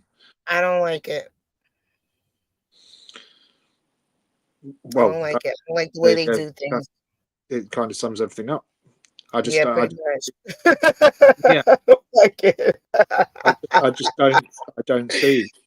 see. And yeah, Juanita said, wow, see that judge who jumps ship, how commendable to try and help. I need to know if that judge has children, because I feel like she didn't have children, and not that but she seemed very harsh on these kids. I just don't get it. I don't get how that is the first port of call, and then once the kids are in these, and I'm going to call them detention centres, because that's what they are. These all of those kids that we saw on those things were placed in detention centres and then maybe went on to foster care, but they were first placed in detention centres. And what does that teach a child? How many of those kids now, right? And I don't know how many years ago that was, the end of that film was filmed. Yeah. But how many of those kids do you think are going to go on to have stuff like addiction issues or mental health issues, or do you know what I mean? And this is where it starts, man. This is where it starts. Why are we not getting kids, even what we call troubled kids, which I that term as well, troubled kids. Kids aren't troubled. Kids are only troubled if you're troubling them by not getting them the help that they need. I feel like, it irritates me because I'm definitely like one of those people, like if I had a big enough house or something, I would just take them in and like, like anything instead of being in a system, like, like I feel like having a home, a safe home where they have their own room, it's just necessary. Like, I don't know. I don't like the fact that these kids don't have nowhere to go. Yeah, but Crystal's saying you're supposed to protect your child no matter what. I totally agree. But even if you get to a certain point where you say, I need help, your first port of call as that help shouldn't be the police. There should be somewhere that you can go and say, my child needs help, or I need help with my child. I agree. And before you take them out, you should have somebody being able to come in. Yeah. Like, how about people coming to the house instead of bringing the kids out the house? When you first become a parent, it's the scariest thing that you've ever done in your life, but the most beautiful thing at the same time. And sometimes you can struggle. At any age, you can start to struggle. So there needs to be something within every single government in the world where you can go and say to people, I need help with this. Can you help me with this, that, or the other? Because my child's acting like this, or I've got this issue, or whatever. Okay, let's try and help you, and let's try and help you again. And 3 strikes, and then if something violent happens, then we'll move you along. To if something violent happens, really violent, and you've got to get the police or whatever involved, then so be it. But what's happening in this video is that the first port of call is, right, my kids slapped me in the face, so I'm going to call the police on them, and then they've been taken away from me. Oh wow. Okay, so I spent 9 months carrying that baby, as a father, I've spent 9 months waiting for this most beautiful thing that I'm never going to see in my life to be born, and held it and felt the most proudest moment of my life. And then as soon as they make an F up, because you've never made an F up in your life when you were a kid, you've never done something wrong. No. Did your mother or father give you away? Maybe. And if they did, then surely you would have learned a lesson from that, and you're not going to pass it on. And no, it can be learned behavior, but it just makes me angry. It really makes me angry.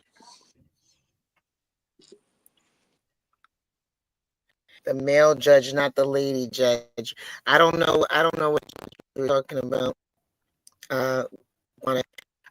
Somebody asked us how many kids do we have. I was looking at it before. I've got 3 kids. I've got a 10-year-old daughter, and I've got boy and girl twins who are 8. And twins, nice. And I have 3. They're not children though. They're adults, all of them. So my oldest is about to be 27. My son is 25. How old is she about to be? Hold on. Ooh, wait a minute. 24. Yeah, 7.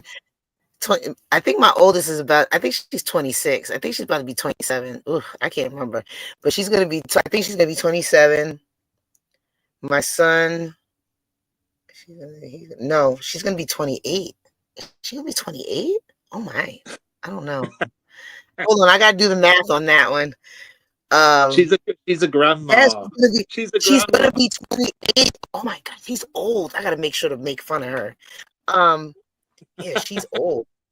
Yeah, I gotta let her have it. I didn't even realize that. Okay, because my first two are 2 years apart, so I'm like, wait, that doesn't make sense. Okay, so my oldest is 28. My son, who's the second, is 25. He'll be 26 this year. And then my youngest just turned 20. So, and then I have Steph or her kids. Yeah, and then I have 2 grandkids. I have a grandson and a granddaughter, and they're both, one is 1 and one just turned 2. But they're both going to be 2 this year, so they're born in the same year. So, yes, I am a Lola. I'm a Lola. She's much younger. She's much younger. Too young to be a grandma, I would say. I know Maggie couldn't take it when I told her. I was like, I am a Lola. We say Lola, which I think is Filipino for grandma, but yeah. You sound like my mom. She always says both me and my sister are a year old than we actually are. Yeah. I forgot because, well, my son, I had him when I was 20. So it's easy for me to calculate the difference between my age and his age. But then I had my first child when I was 18. So she's going to be 28 this year. Yeah. Yeah. She's going to be 28. She's getting up there, boy. Yeah. She's getting up there. Wait until she's and you're going to feel really old. Because I won't even be 50 yet. So I still feel good. Like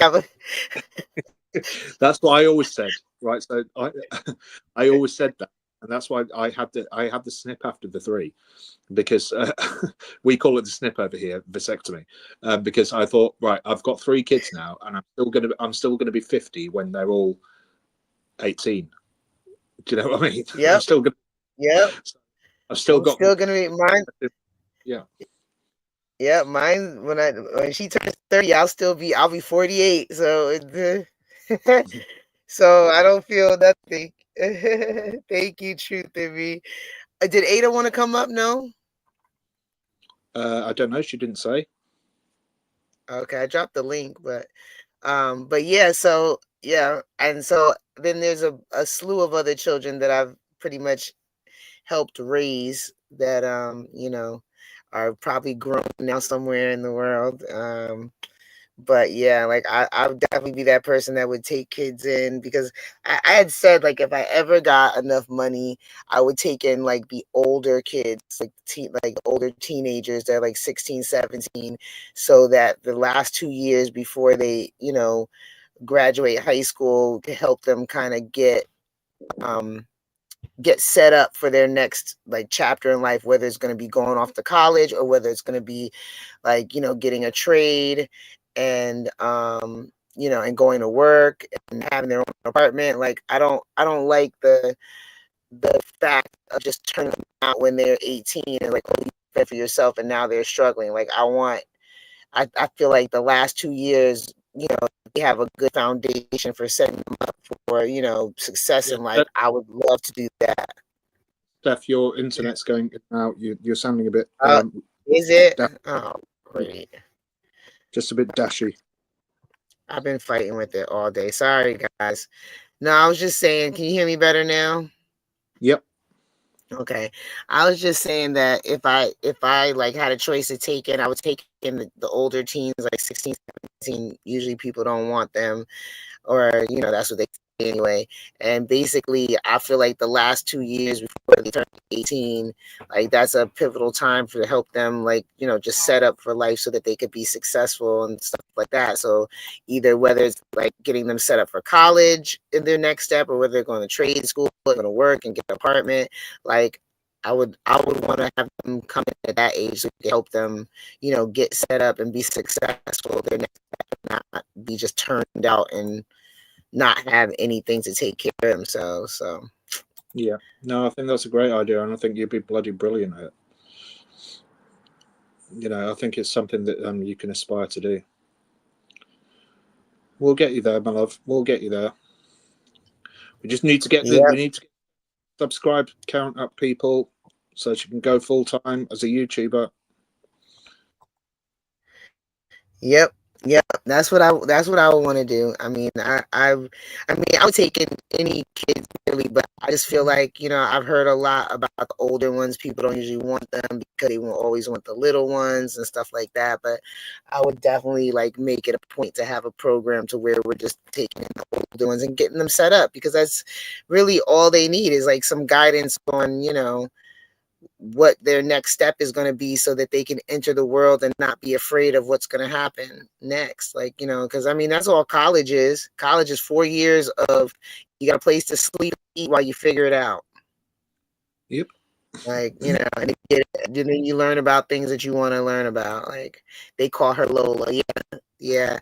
My grandkids call me, well, they're babies, but they will call me Lola.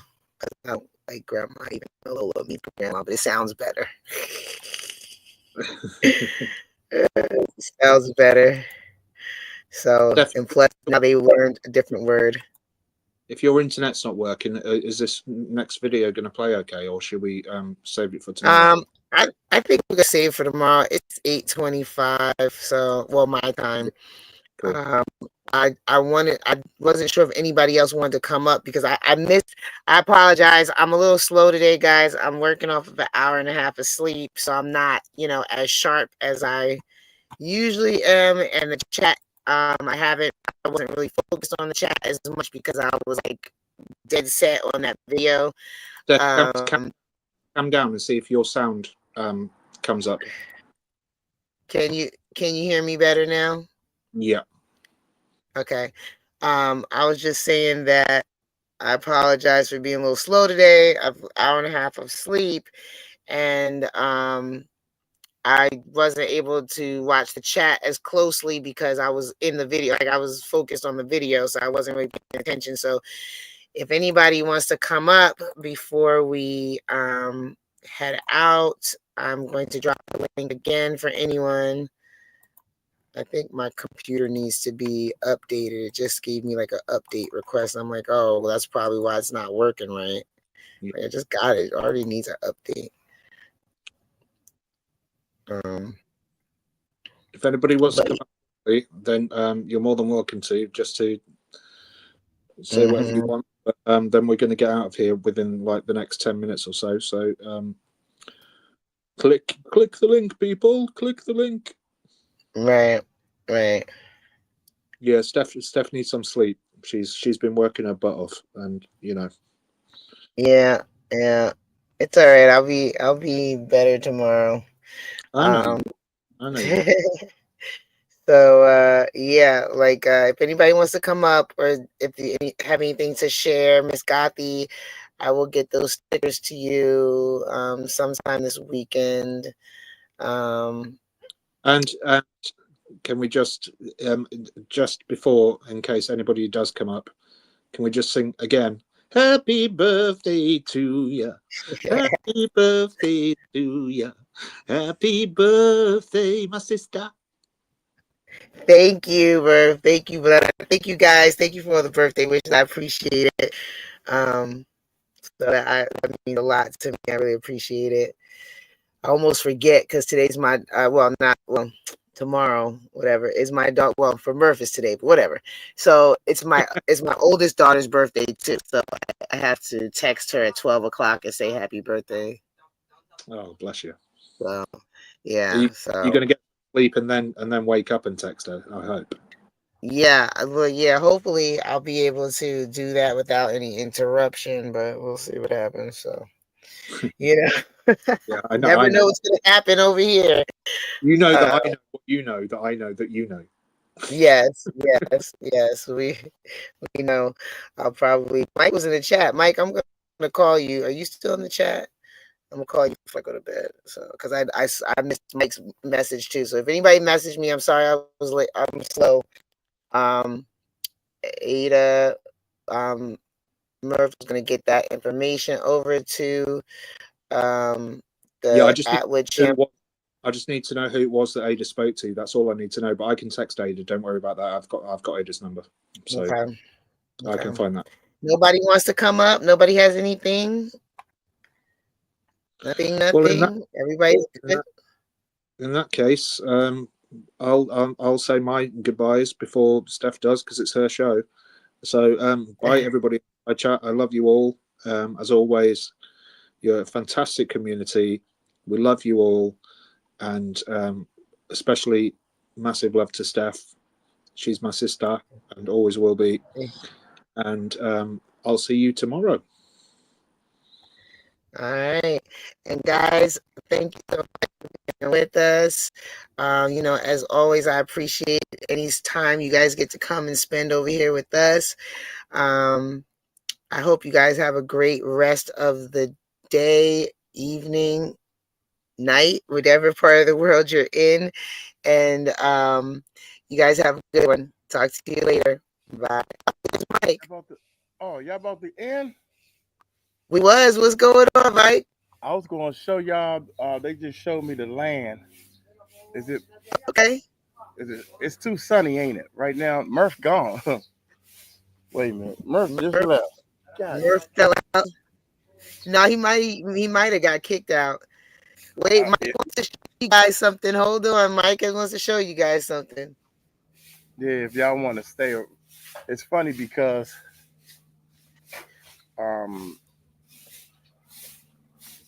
I gotta put the shades on the thingy. Yeah, that's better. Even though it's almost time for the shades. That's too dark right there. That's good enough. Anyway, my man took the video footage. All right, check this out. I can play it. I'm gonna transfer it. Wait a minute, y'all.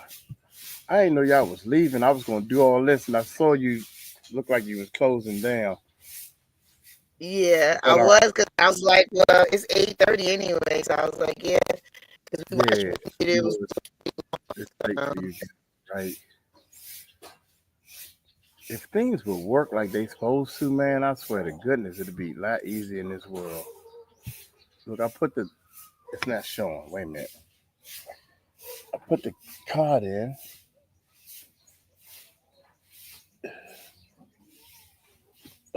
Shoot. That card reader is working because it's seeing the tag on.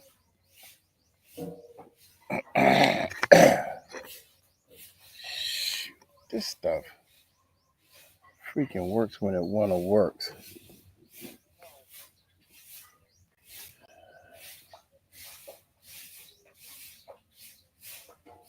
It ain't showing the card. Network moving file. Stupid. Oh, Murph is back. Hold on, let me get Murph. There he is. There it is. There it is. Murph. All right. Hey, sorry, I logged off at the same time as he came on. Yeah, I know. I was like, oh, it was Mike. You're God, Stephanie, you breaking up so bad. All right, let me go out and come back. Let me go out. Now that you're here, I can go out. Wait a minute. I ain't been day 6, 7, 8. Day 6, 7, and 8. All right.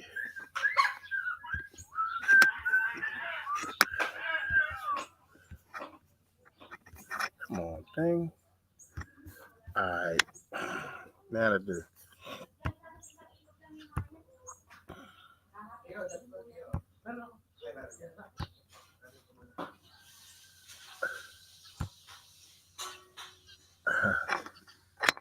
All right, y'all ready? I'm gonna show you. You're ready for this? Dum dum dum dum dum dum dum dum dum dum. Hold up. Oops.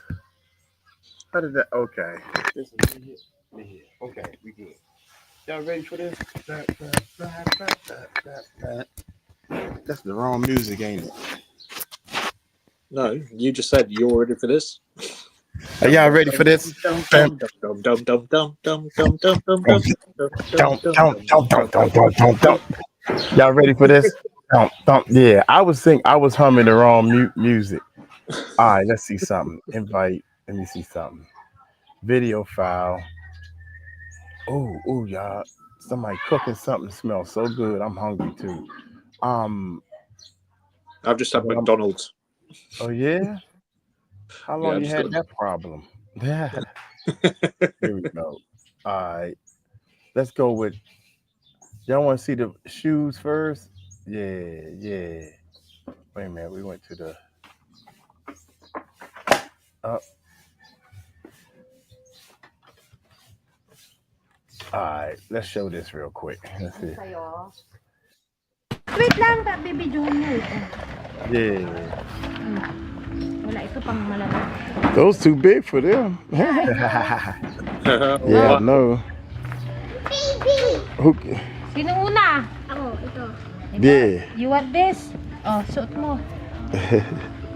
Poor thing. We got to buy that little girl some this shoes. one. This one. Okay. Ay, ano mo? Her feet was too big, y'all. May ano ka? Yung kuya mo eh. You fit. So just to show y'all, we doing something, I guess. Oh, I think it fits it. It fits to them.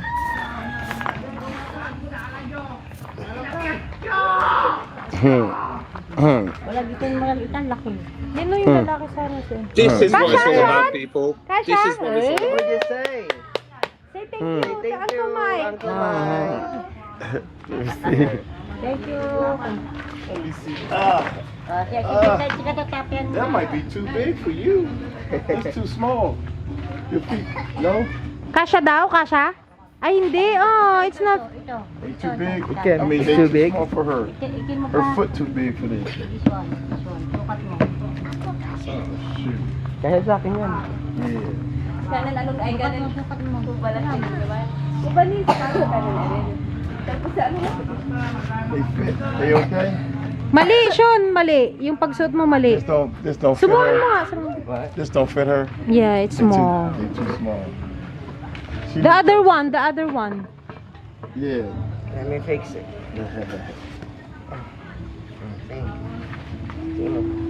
Yan. Wait. Yeah, it fit. You put that cigarette down, maybe you can put it on. I'm sorry. Malaki na yun. Ay, ito. Yan, kasha sa'yo. Ito yung kasha kayo. It's okay. Her feet big. Yeah. There's no other shoes. Yung That was too big. The tennis shoes were too tight for her. They too tight. Maliit, malaki. Di ba may adding ka? Ah, it's tight. Check. Maliit pa. Baby pa. Wala pang sabwag. Dang it. There's more shoes. Pero libit mo natin sinyal sa bang sapatos kaila. We're going to have to go buy her some shoes. Got her some brand new shoes. May medyo baba, pangit na saman. What is your size? Hindi alam ang size ng paa niya, no? Tingnan ko nga yung paa mo, be. Can I see your... How old are you? Ilang taon ka na? 7 years old. Okay. I think 14. 14. Size 4, yeah. Size 4. Yes, size. Anong size yan, ah? 12. Ah, 14 like that. It's okay for him? Yeah, it fits. Yeah, and the girl. What will you say to Uncle Mike? Thank you, Uncle Mike. Bibilang ko ang sapatos. Oh, daw. Thank you kayo. Say thank you. He will buy you a new one. Thank you, Crystal. Wait a minute, not yet. Wait a minute. Yeah. 1, 2, 3, go say. Thank you, Crystal. Say thank you, Crystal, for the shoes. Thank you, Crystal, for the shoes. You got it. I like it. You like the shoes? Yeah. All righty. That came from Crystal right there. That's the only pair that would fit them, Crystal. So far the shoes been going off. I ain't got no voice. Peace out. Go home. This one right here. Go home. Go home. Yeah. All right. That's awesome, mate. Thank you. Thank you. Remove from studio. Yeah, there you go. Remove from studio. Remove from studio. There you go. Now, check this out. Big brother. Huh? Why you up there twice, Mike? Oh shoot. That's to hear. Crazy. That's to hear. Tahir's in bed. He's asleep. No, but he puts that up there so he could use it when Mike's not here. So that's how he does everything. I get you. All right, let me see if this going. Okay, that's the tennis shoes. This is the Should we start here? Start what you want. Your channel. 3 gigs. Okay, let's start with this one.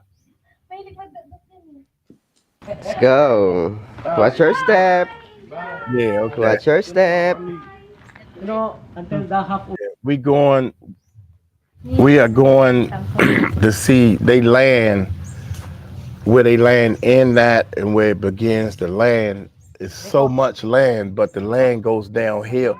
It's downhill, and it'll cost. It's so much land to flatten the land out to be able to build on it. It probably costs $1 million just to flatten the land out.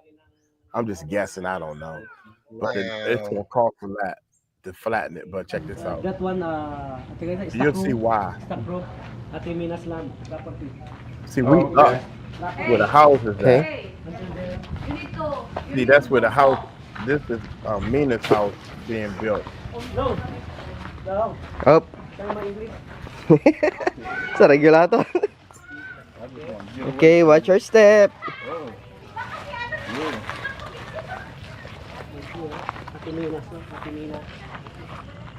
So we need to make this even. Yeah, it's better put the the like this wrap or.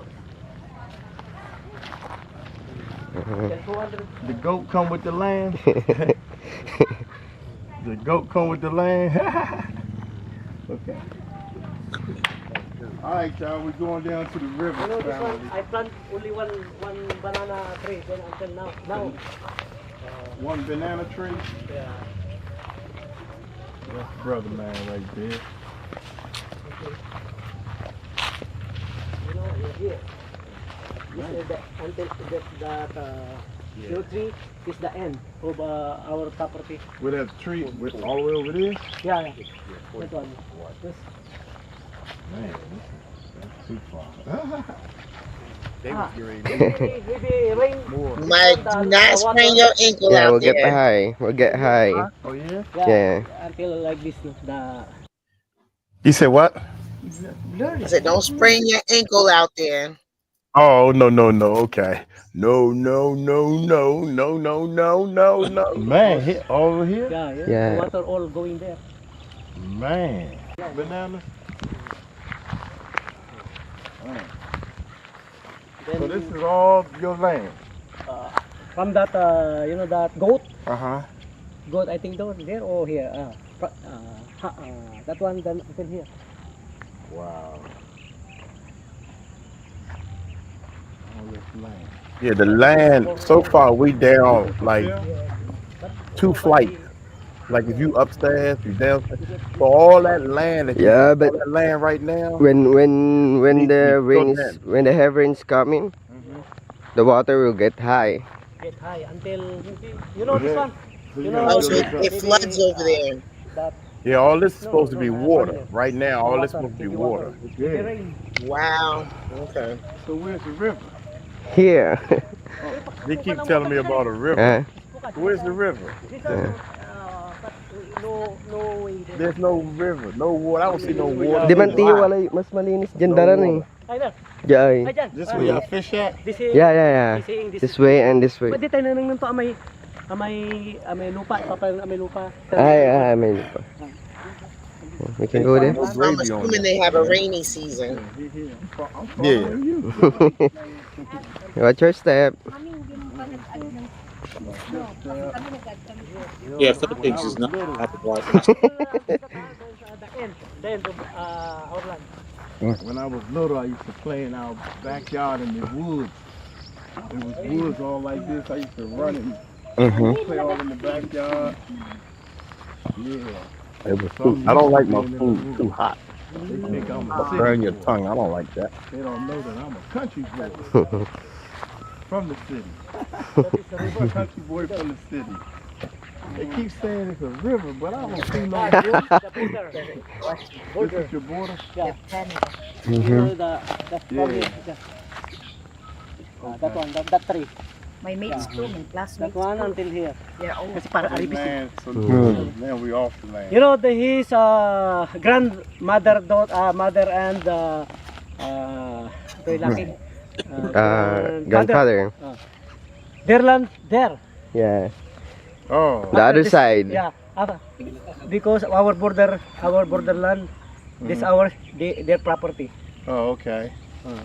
So y'all neighbors. Yeah. I'm sorry, dear. Yeah, we can see the river. I see some water now. Yeah, here's the water now.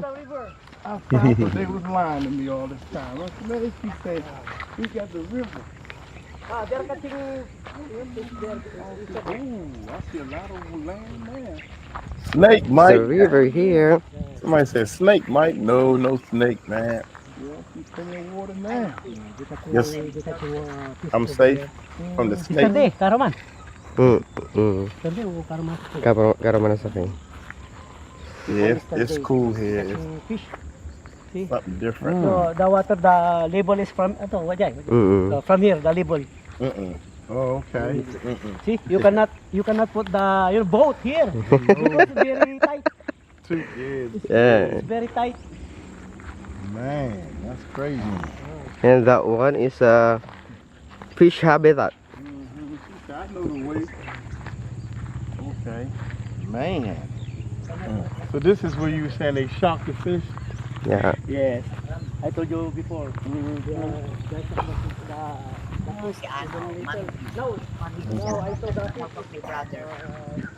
Yeah, you see, you see how far up them rocks are. The rocks are so far up. We was higher than that. Where these rocks at, all this should be water. With the, all the way up there where the rocks at, all that should be water. And it's dry all the way down under this.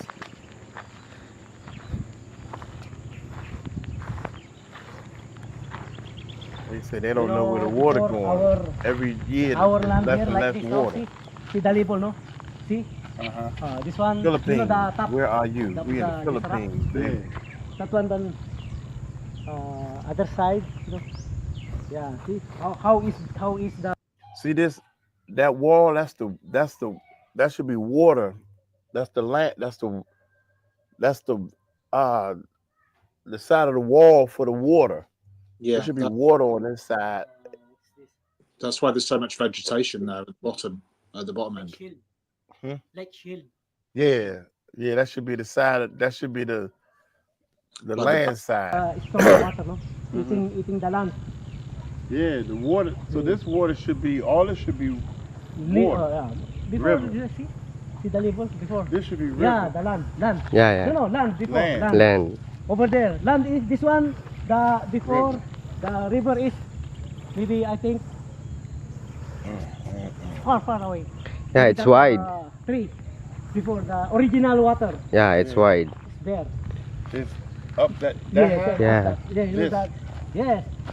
That's what I'm saying. So y'all losing water. Yeah, we're losing water. Every year. Yeah, losing Every- water, every year, losing every water. year. Yeah. We don't know why. You see? So that we cannot plant here anything. cannot plant because of this. It's heavy. Everything is coming. No, you think the water used to be up that high? Yeah. Oh yeah. Water. Yeah, when it get heavy rain. Before, but now Before. until maybe a half. Yeah. Half of that rock. So we would be standing in water right now. Yeah. Previously. Yeah. And I told you before this I gotta land, clean these land before, lenses. see, very high. Yeah, see, all this used to be water. Yeah.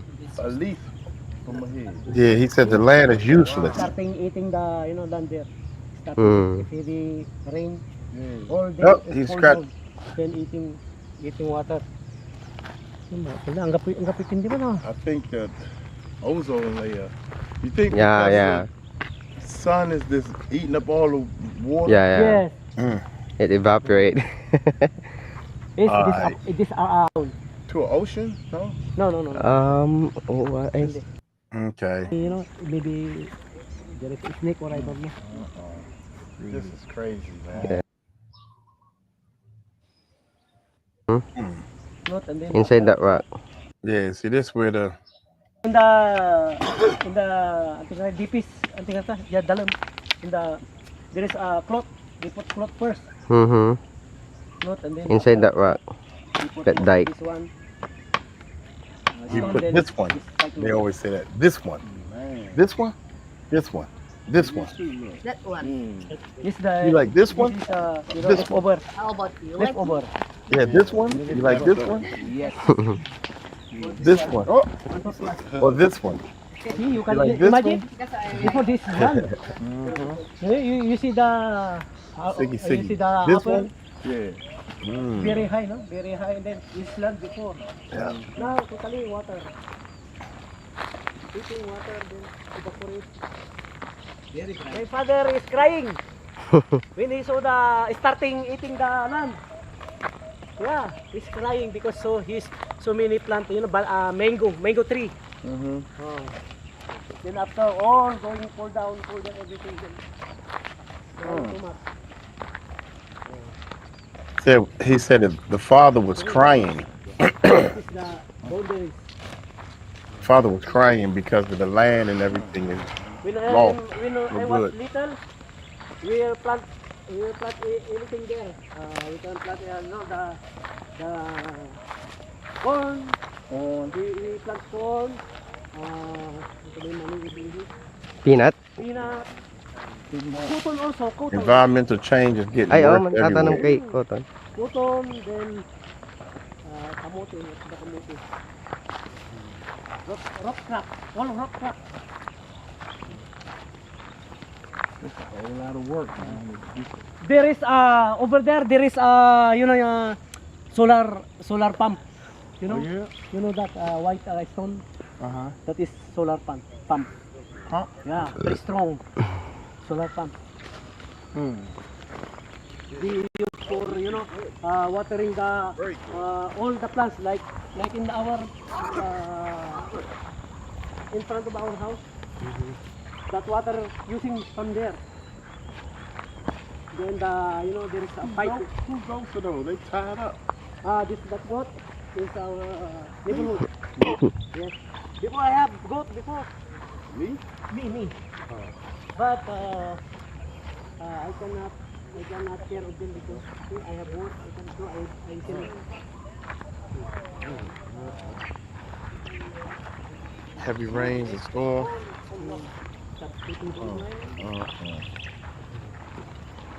Now you know. Oh my goodness. I plant also this. So many banana before here. I planted. But the water get too high. Yeah. Yeah. You know when.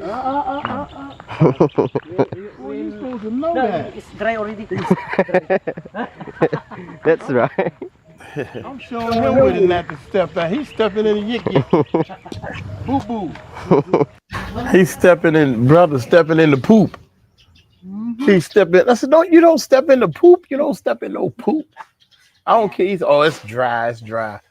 I don't care if it's wet, dry, dirty. You don't step in poop. You don't know it's dry. Don't worry. I don't care if it's wet or dry. I don't want to step in it. Go home. Oh, my. Oh my goodness. Huh? Oh. This property of Ate I wish Mina, I but could not show yet, you all already- my land. Yeah, Star. Ano? I need to come up here to show so we can show your land. Go.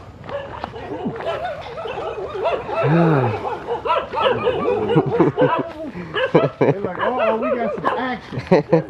Watch out, little Billy Goat. Oh, goodness. His brother, he's Going making back this up. one. He's creating Yeah. His brother. Oh, yeah? My brother did this. He did it so. Oh. He did the bricks and stuff? Yes. Yeah. He's going to make this one. Electric? House nice, house good. And this one is She said something about CR. exercise. I am not tired. Yeah, y'all. we came in. Mm-hmm. I am not tired. That is just fake. I'm acting. That's acting. Ah, you came already here? Yeah, we came Okay. I don't know. in 2 or 3 days ago.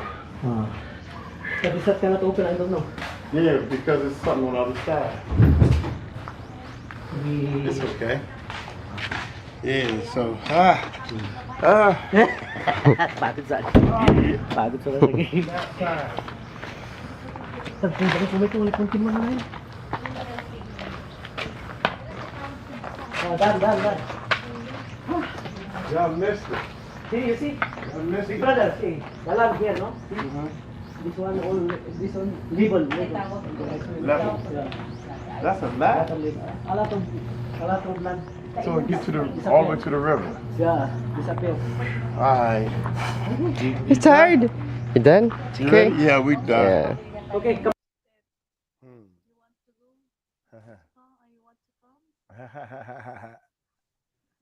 That's crazy, man.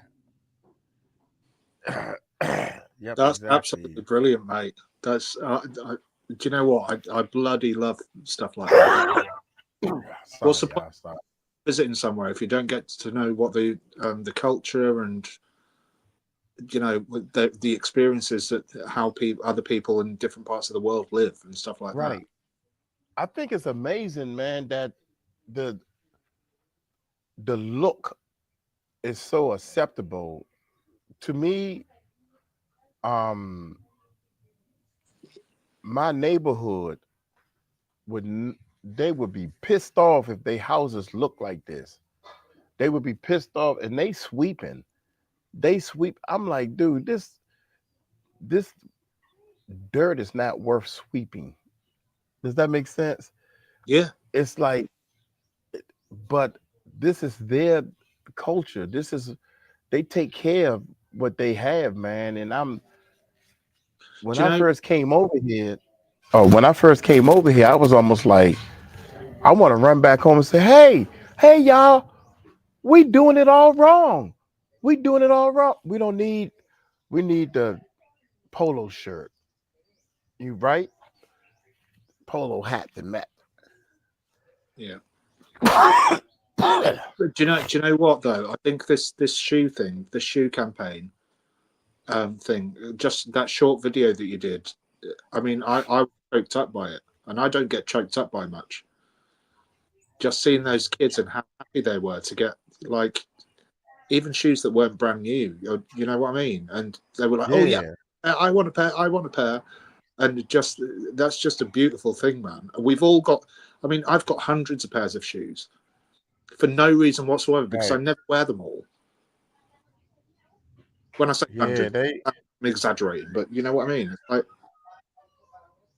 right? No, but it's amazing because people don't. Okay, I want to. People don't realize how well they have it. That's okay, honey. Let them talk. Let them talk. That's okay. You shush. Joke. You're not even on camera. Get them all on camera. Tell them all to come over and talk. She told me no. Honey, I reply all the comments. Okay. She said I'm replying to the comments. But anyway, Mina's just invited me and Steph to come with you next time, Mike. Yeah, I wish, man. I wish we got to plan a trip, y'all. I want to work this. I want as many people that can come and we all meet somewhere. And I think Murph had the right idea. I don't know if we all travel to, we say Europe. Yeah, but Steph's been talking to here, and within Pakistan, there's only certain places that you can go without a visa. So we need to find somewhere that Tahir can come. If we can get Tahir out of his house, that is. We don't need Tahir to come. No, I'm just playing. Watch this, y'all. Watch this. So, just point and shoot. First, she say she gonna film me, honey. I'm gonna film you get in the water. I need to ask brother about the running water. Anyway, here we go. Fat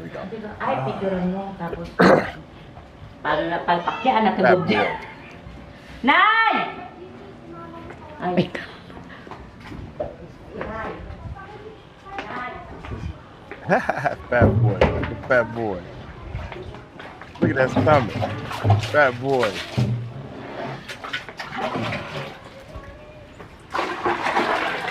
Look at that old man body. We're gonna work on that when we get home.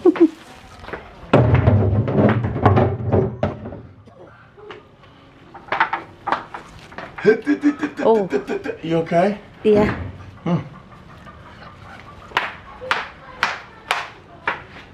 Come on. Don't know how. She said she asked me if I'm okay.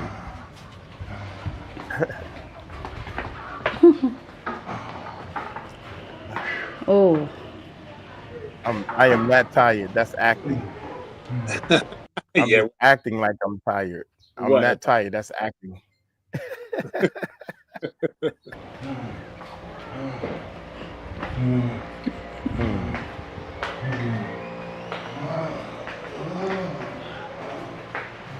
Good, honey. That's real good. That's real good.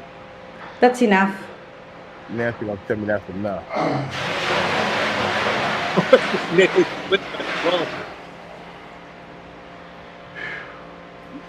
the other buckets at?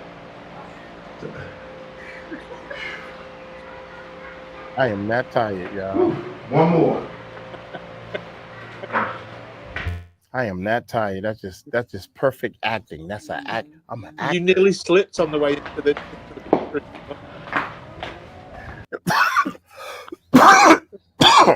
See, Murph, that's an actor. You wasn't supposed to catch that. Yeah, almost bust my tail. I was like, whoa.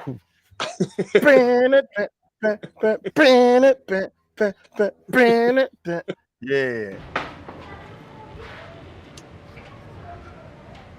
So I took a shortcut, y'all. I dipped the whole bucket in there. It's more like.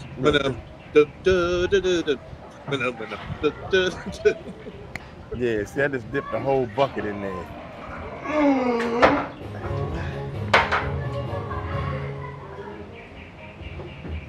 Show me your big body. Oh my God. Funny looks. Mm-hmm.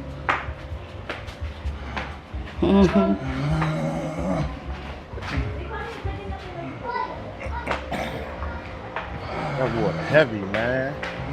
She told us some nose, honey. You don't have to get the water. Oh, almost fell again. Almost fell again. Supposed to be your short.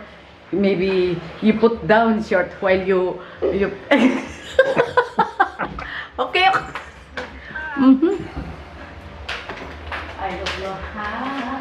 I don't know how to handle the camera. Ay, asan yung plato niya? Crazy plato woman. niya? Plato? All right, child. Let me get back to work. Man, I don't know if it got. And what I do at the. Oh, really? Huh? What was this? We was. Oh my goodness. All right. That was funny. Chubby checkers. Chubby checkers. Yeah, man. Mina's funny, man. I love Mina. Yeah, she tripped me out, man. That was fun. We was at the at the mall. Does Mina have to deal with the water every day? Yeah, honey, where's when you turn the faucet on and the water go into the little, you said for the shower, Yes. right? Where's that water coming from? Coming from what you call that? It's called There's some running water coming into the house some kind of way, but she don't know. ba yun? Sometimes you turn the faucet on and the water start coming. But right there where I took the Water company. water company, so what, y'all paid half the bill or something? Yes. Sometimes they get water out of there, sometimes they don't. And I'm like, what is this? Golly. Yeah, it's the same in places in India. It's a bit like them having blackouts and stuff like that with electricity, so that it saves some money and stuff.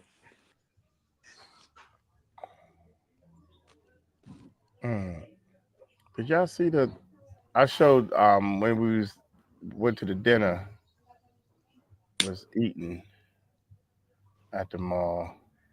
Man, that was funny as I don't know what, 3-4 instruments.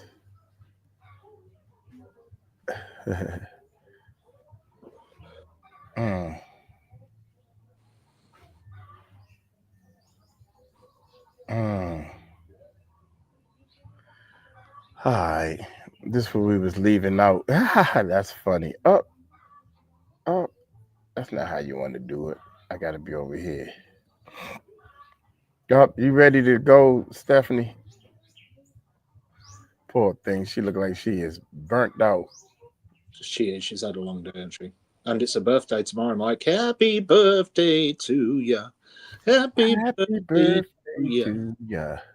Happy birthday. What? Oh, moving files. Here we go. Philippine trip. Number day 3 in the mall. Oh no, not that one. Day 4. Instruments. This is where I was at. Late girl that's when the dude ran into the door. Did y'all see the door print? Oh my God. Lucas and the rest of the crew. What is this?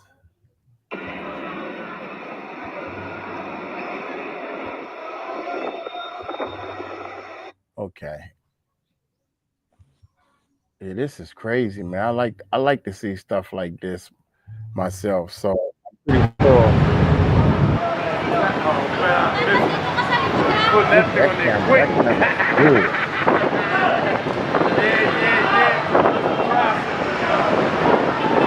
Now this is the older brother who plays the instruments and stuff. He is like a kid in a candy store.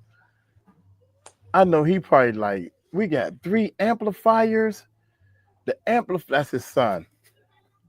3 amplifiers and 3 guitars. And he over there playing too.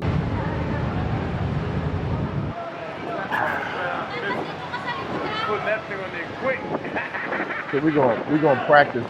I'm gonna do a couple of reactions. And then we're gonna take a nap. But tonight we're gonna practice a song or 2 to play. Did you buy these for him? Did you buy these amplifiers and stuff for him? Yeah, man. Yeah, we spent over like $2,000 on music equipment. Yeah, man, that's way too much. But he was so excited. So excited. I'm so excited. Yeah, so yeah.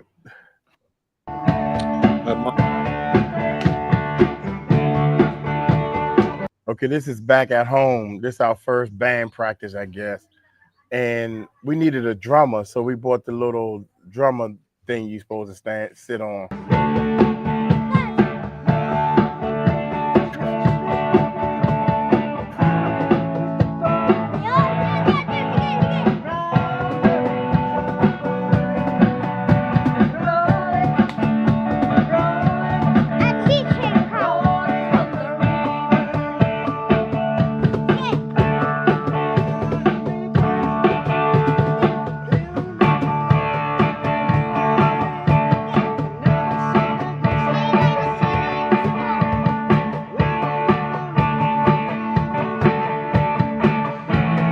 It's already got it.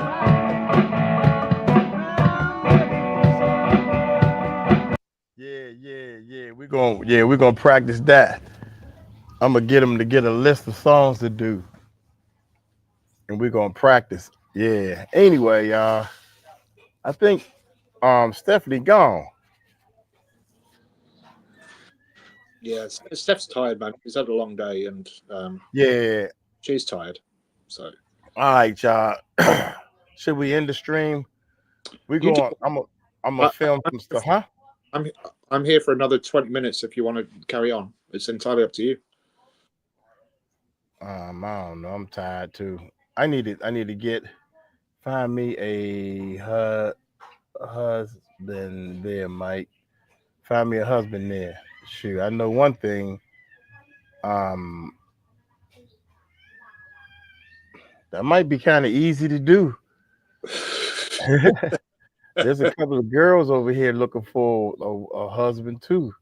Ain't enough men, Murphy. Ain't enough men out here. Good men. It's hard to find, I guess. I just keep thinking of songs. I'm not just going to keep singing all the time. But speaking of songs, Mike, I've got a song that I'm going to send you on WhatsApp. I sent it to Steph and to hear, and they both liked it.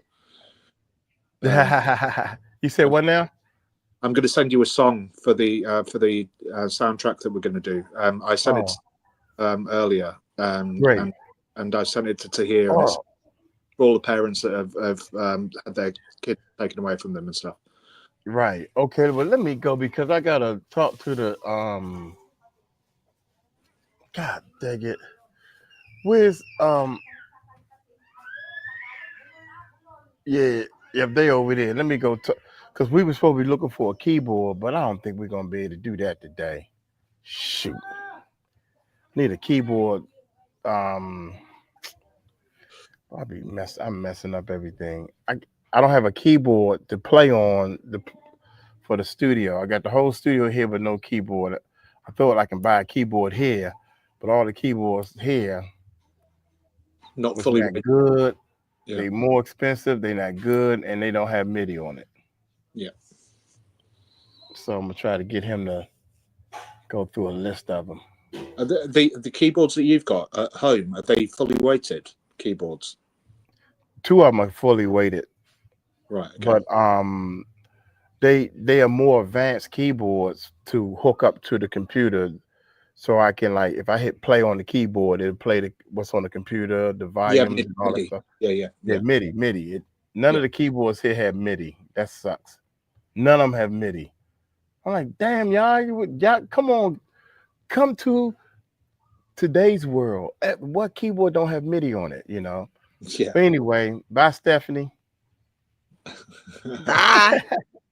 Trying She to get said my bye. stuff together. It don't want to work. Yeah. Okay, y'all. Let me get back to these reactions and stuff. You want to Thank go ahead y'all and so end much. this? We was ending anyway. You want to end the whole stream? Well, y'all take it light, take it slow. Tell them Uncle Mike told you so. Peace out. Peace, people. Bye-bye. Bye, guys. y'all. Thank Thank y'all you. so much for supporting. Appreciate it. Bye.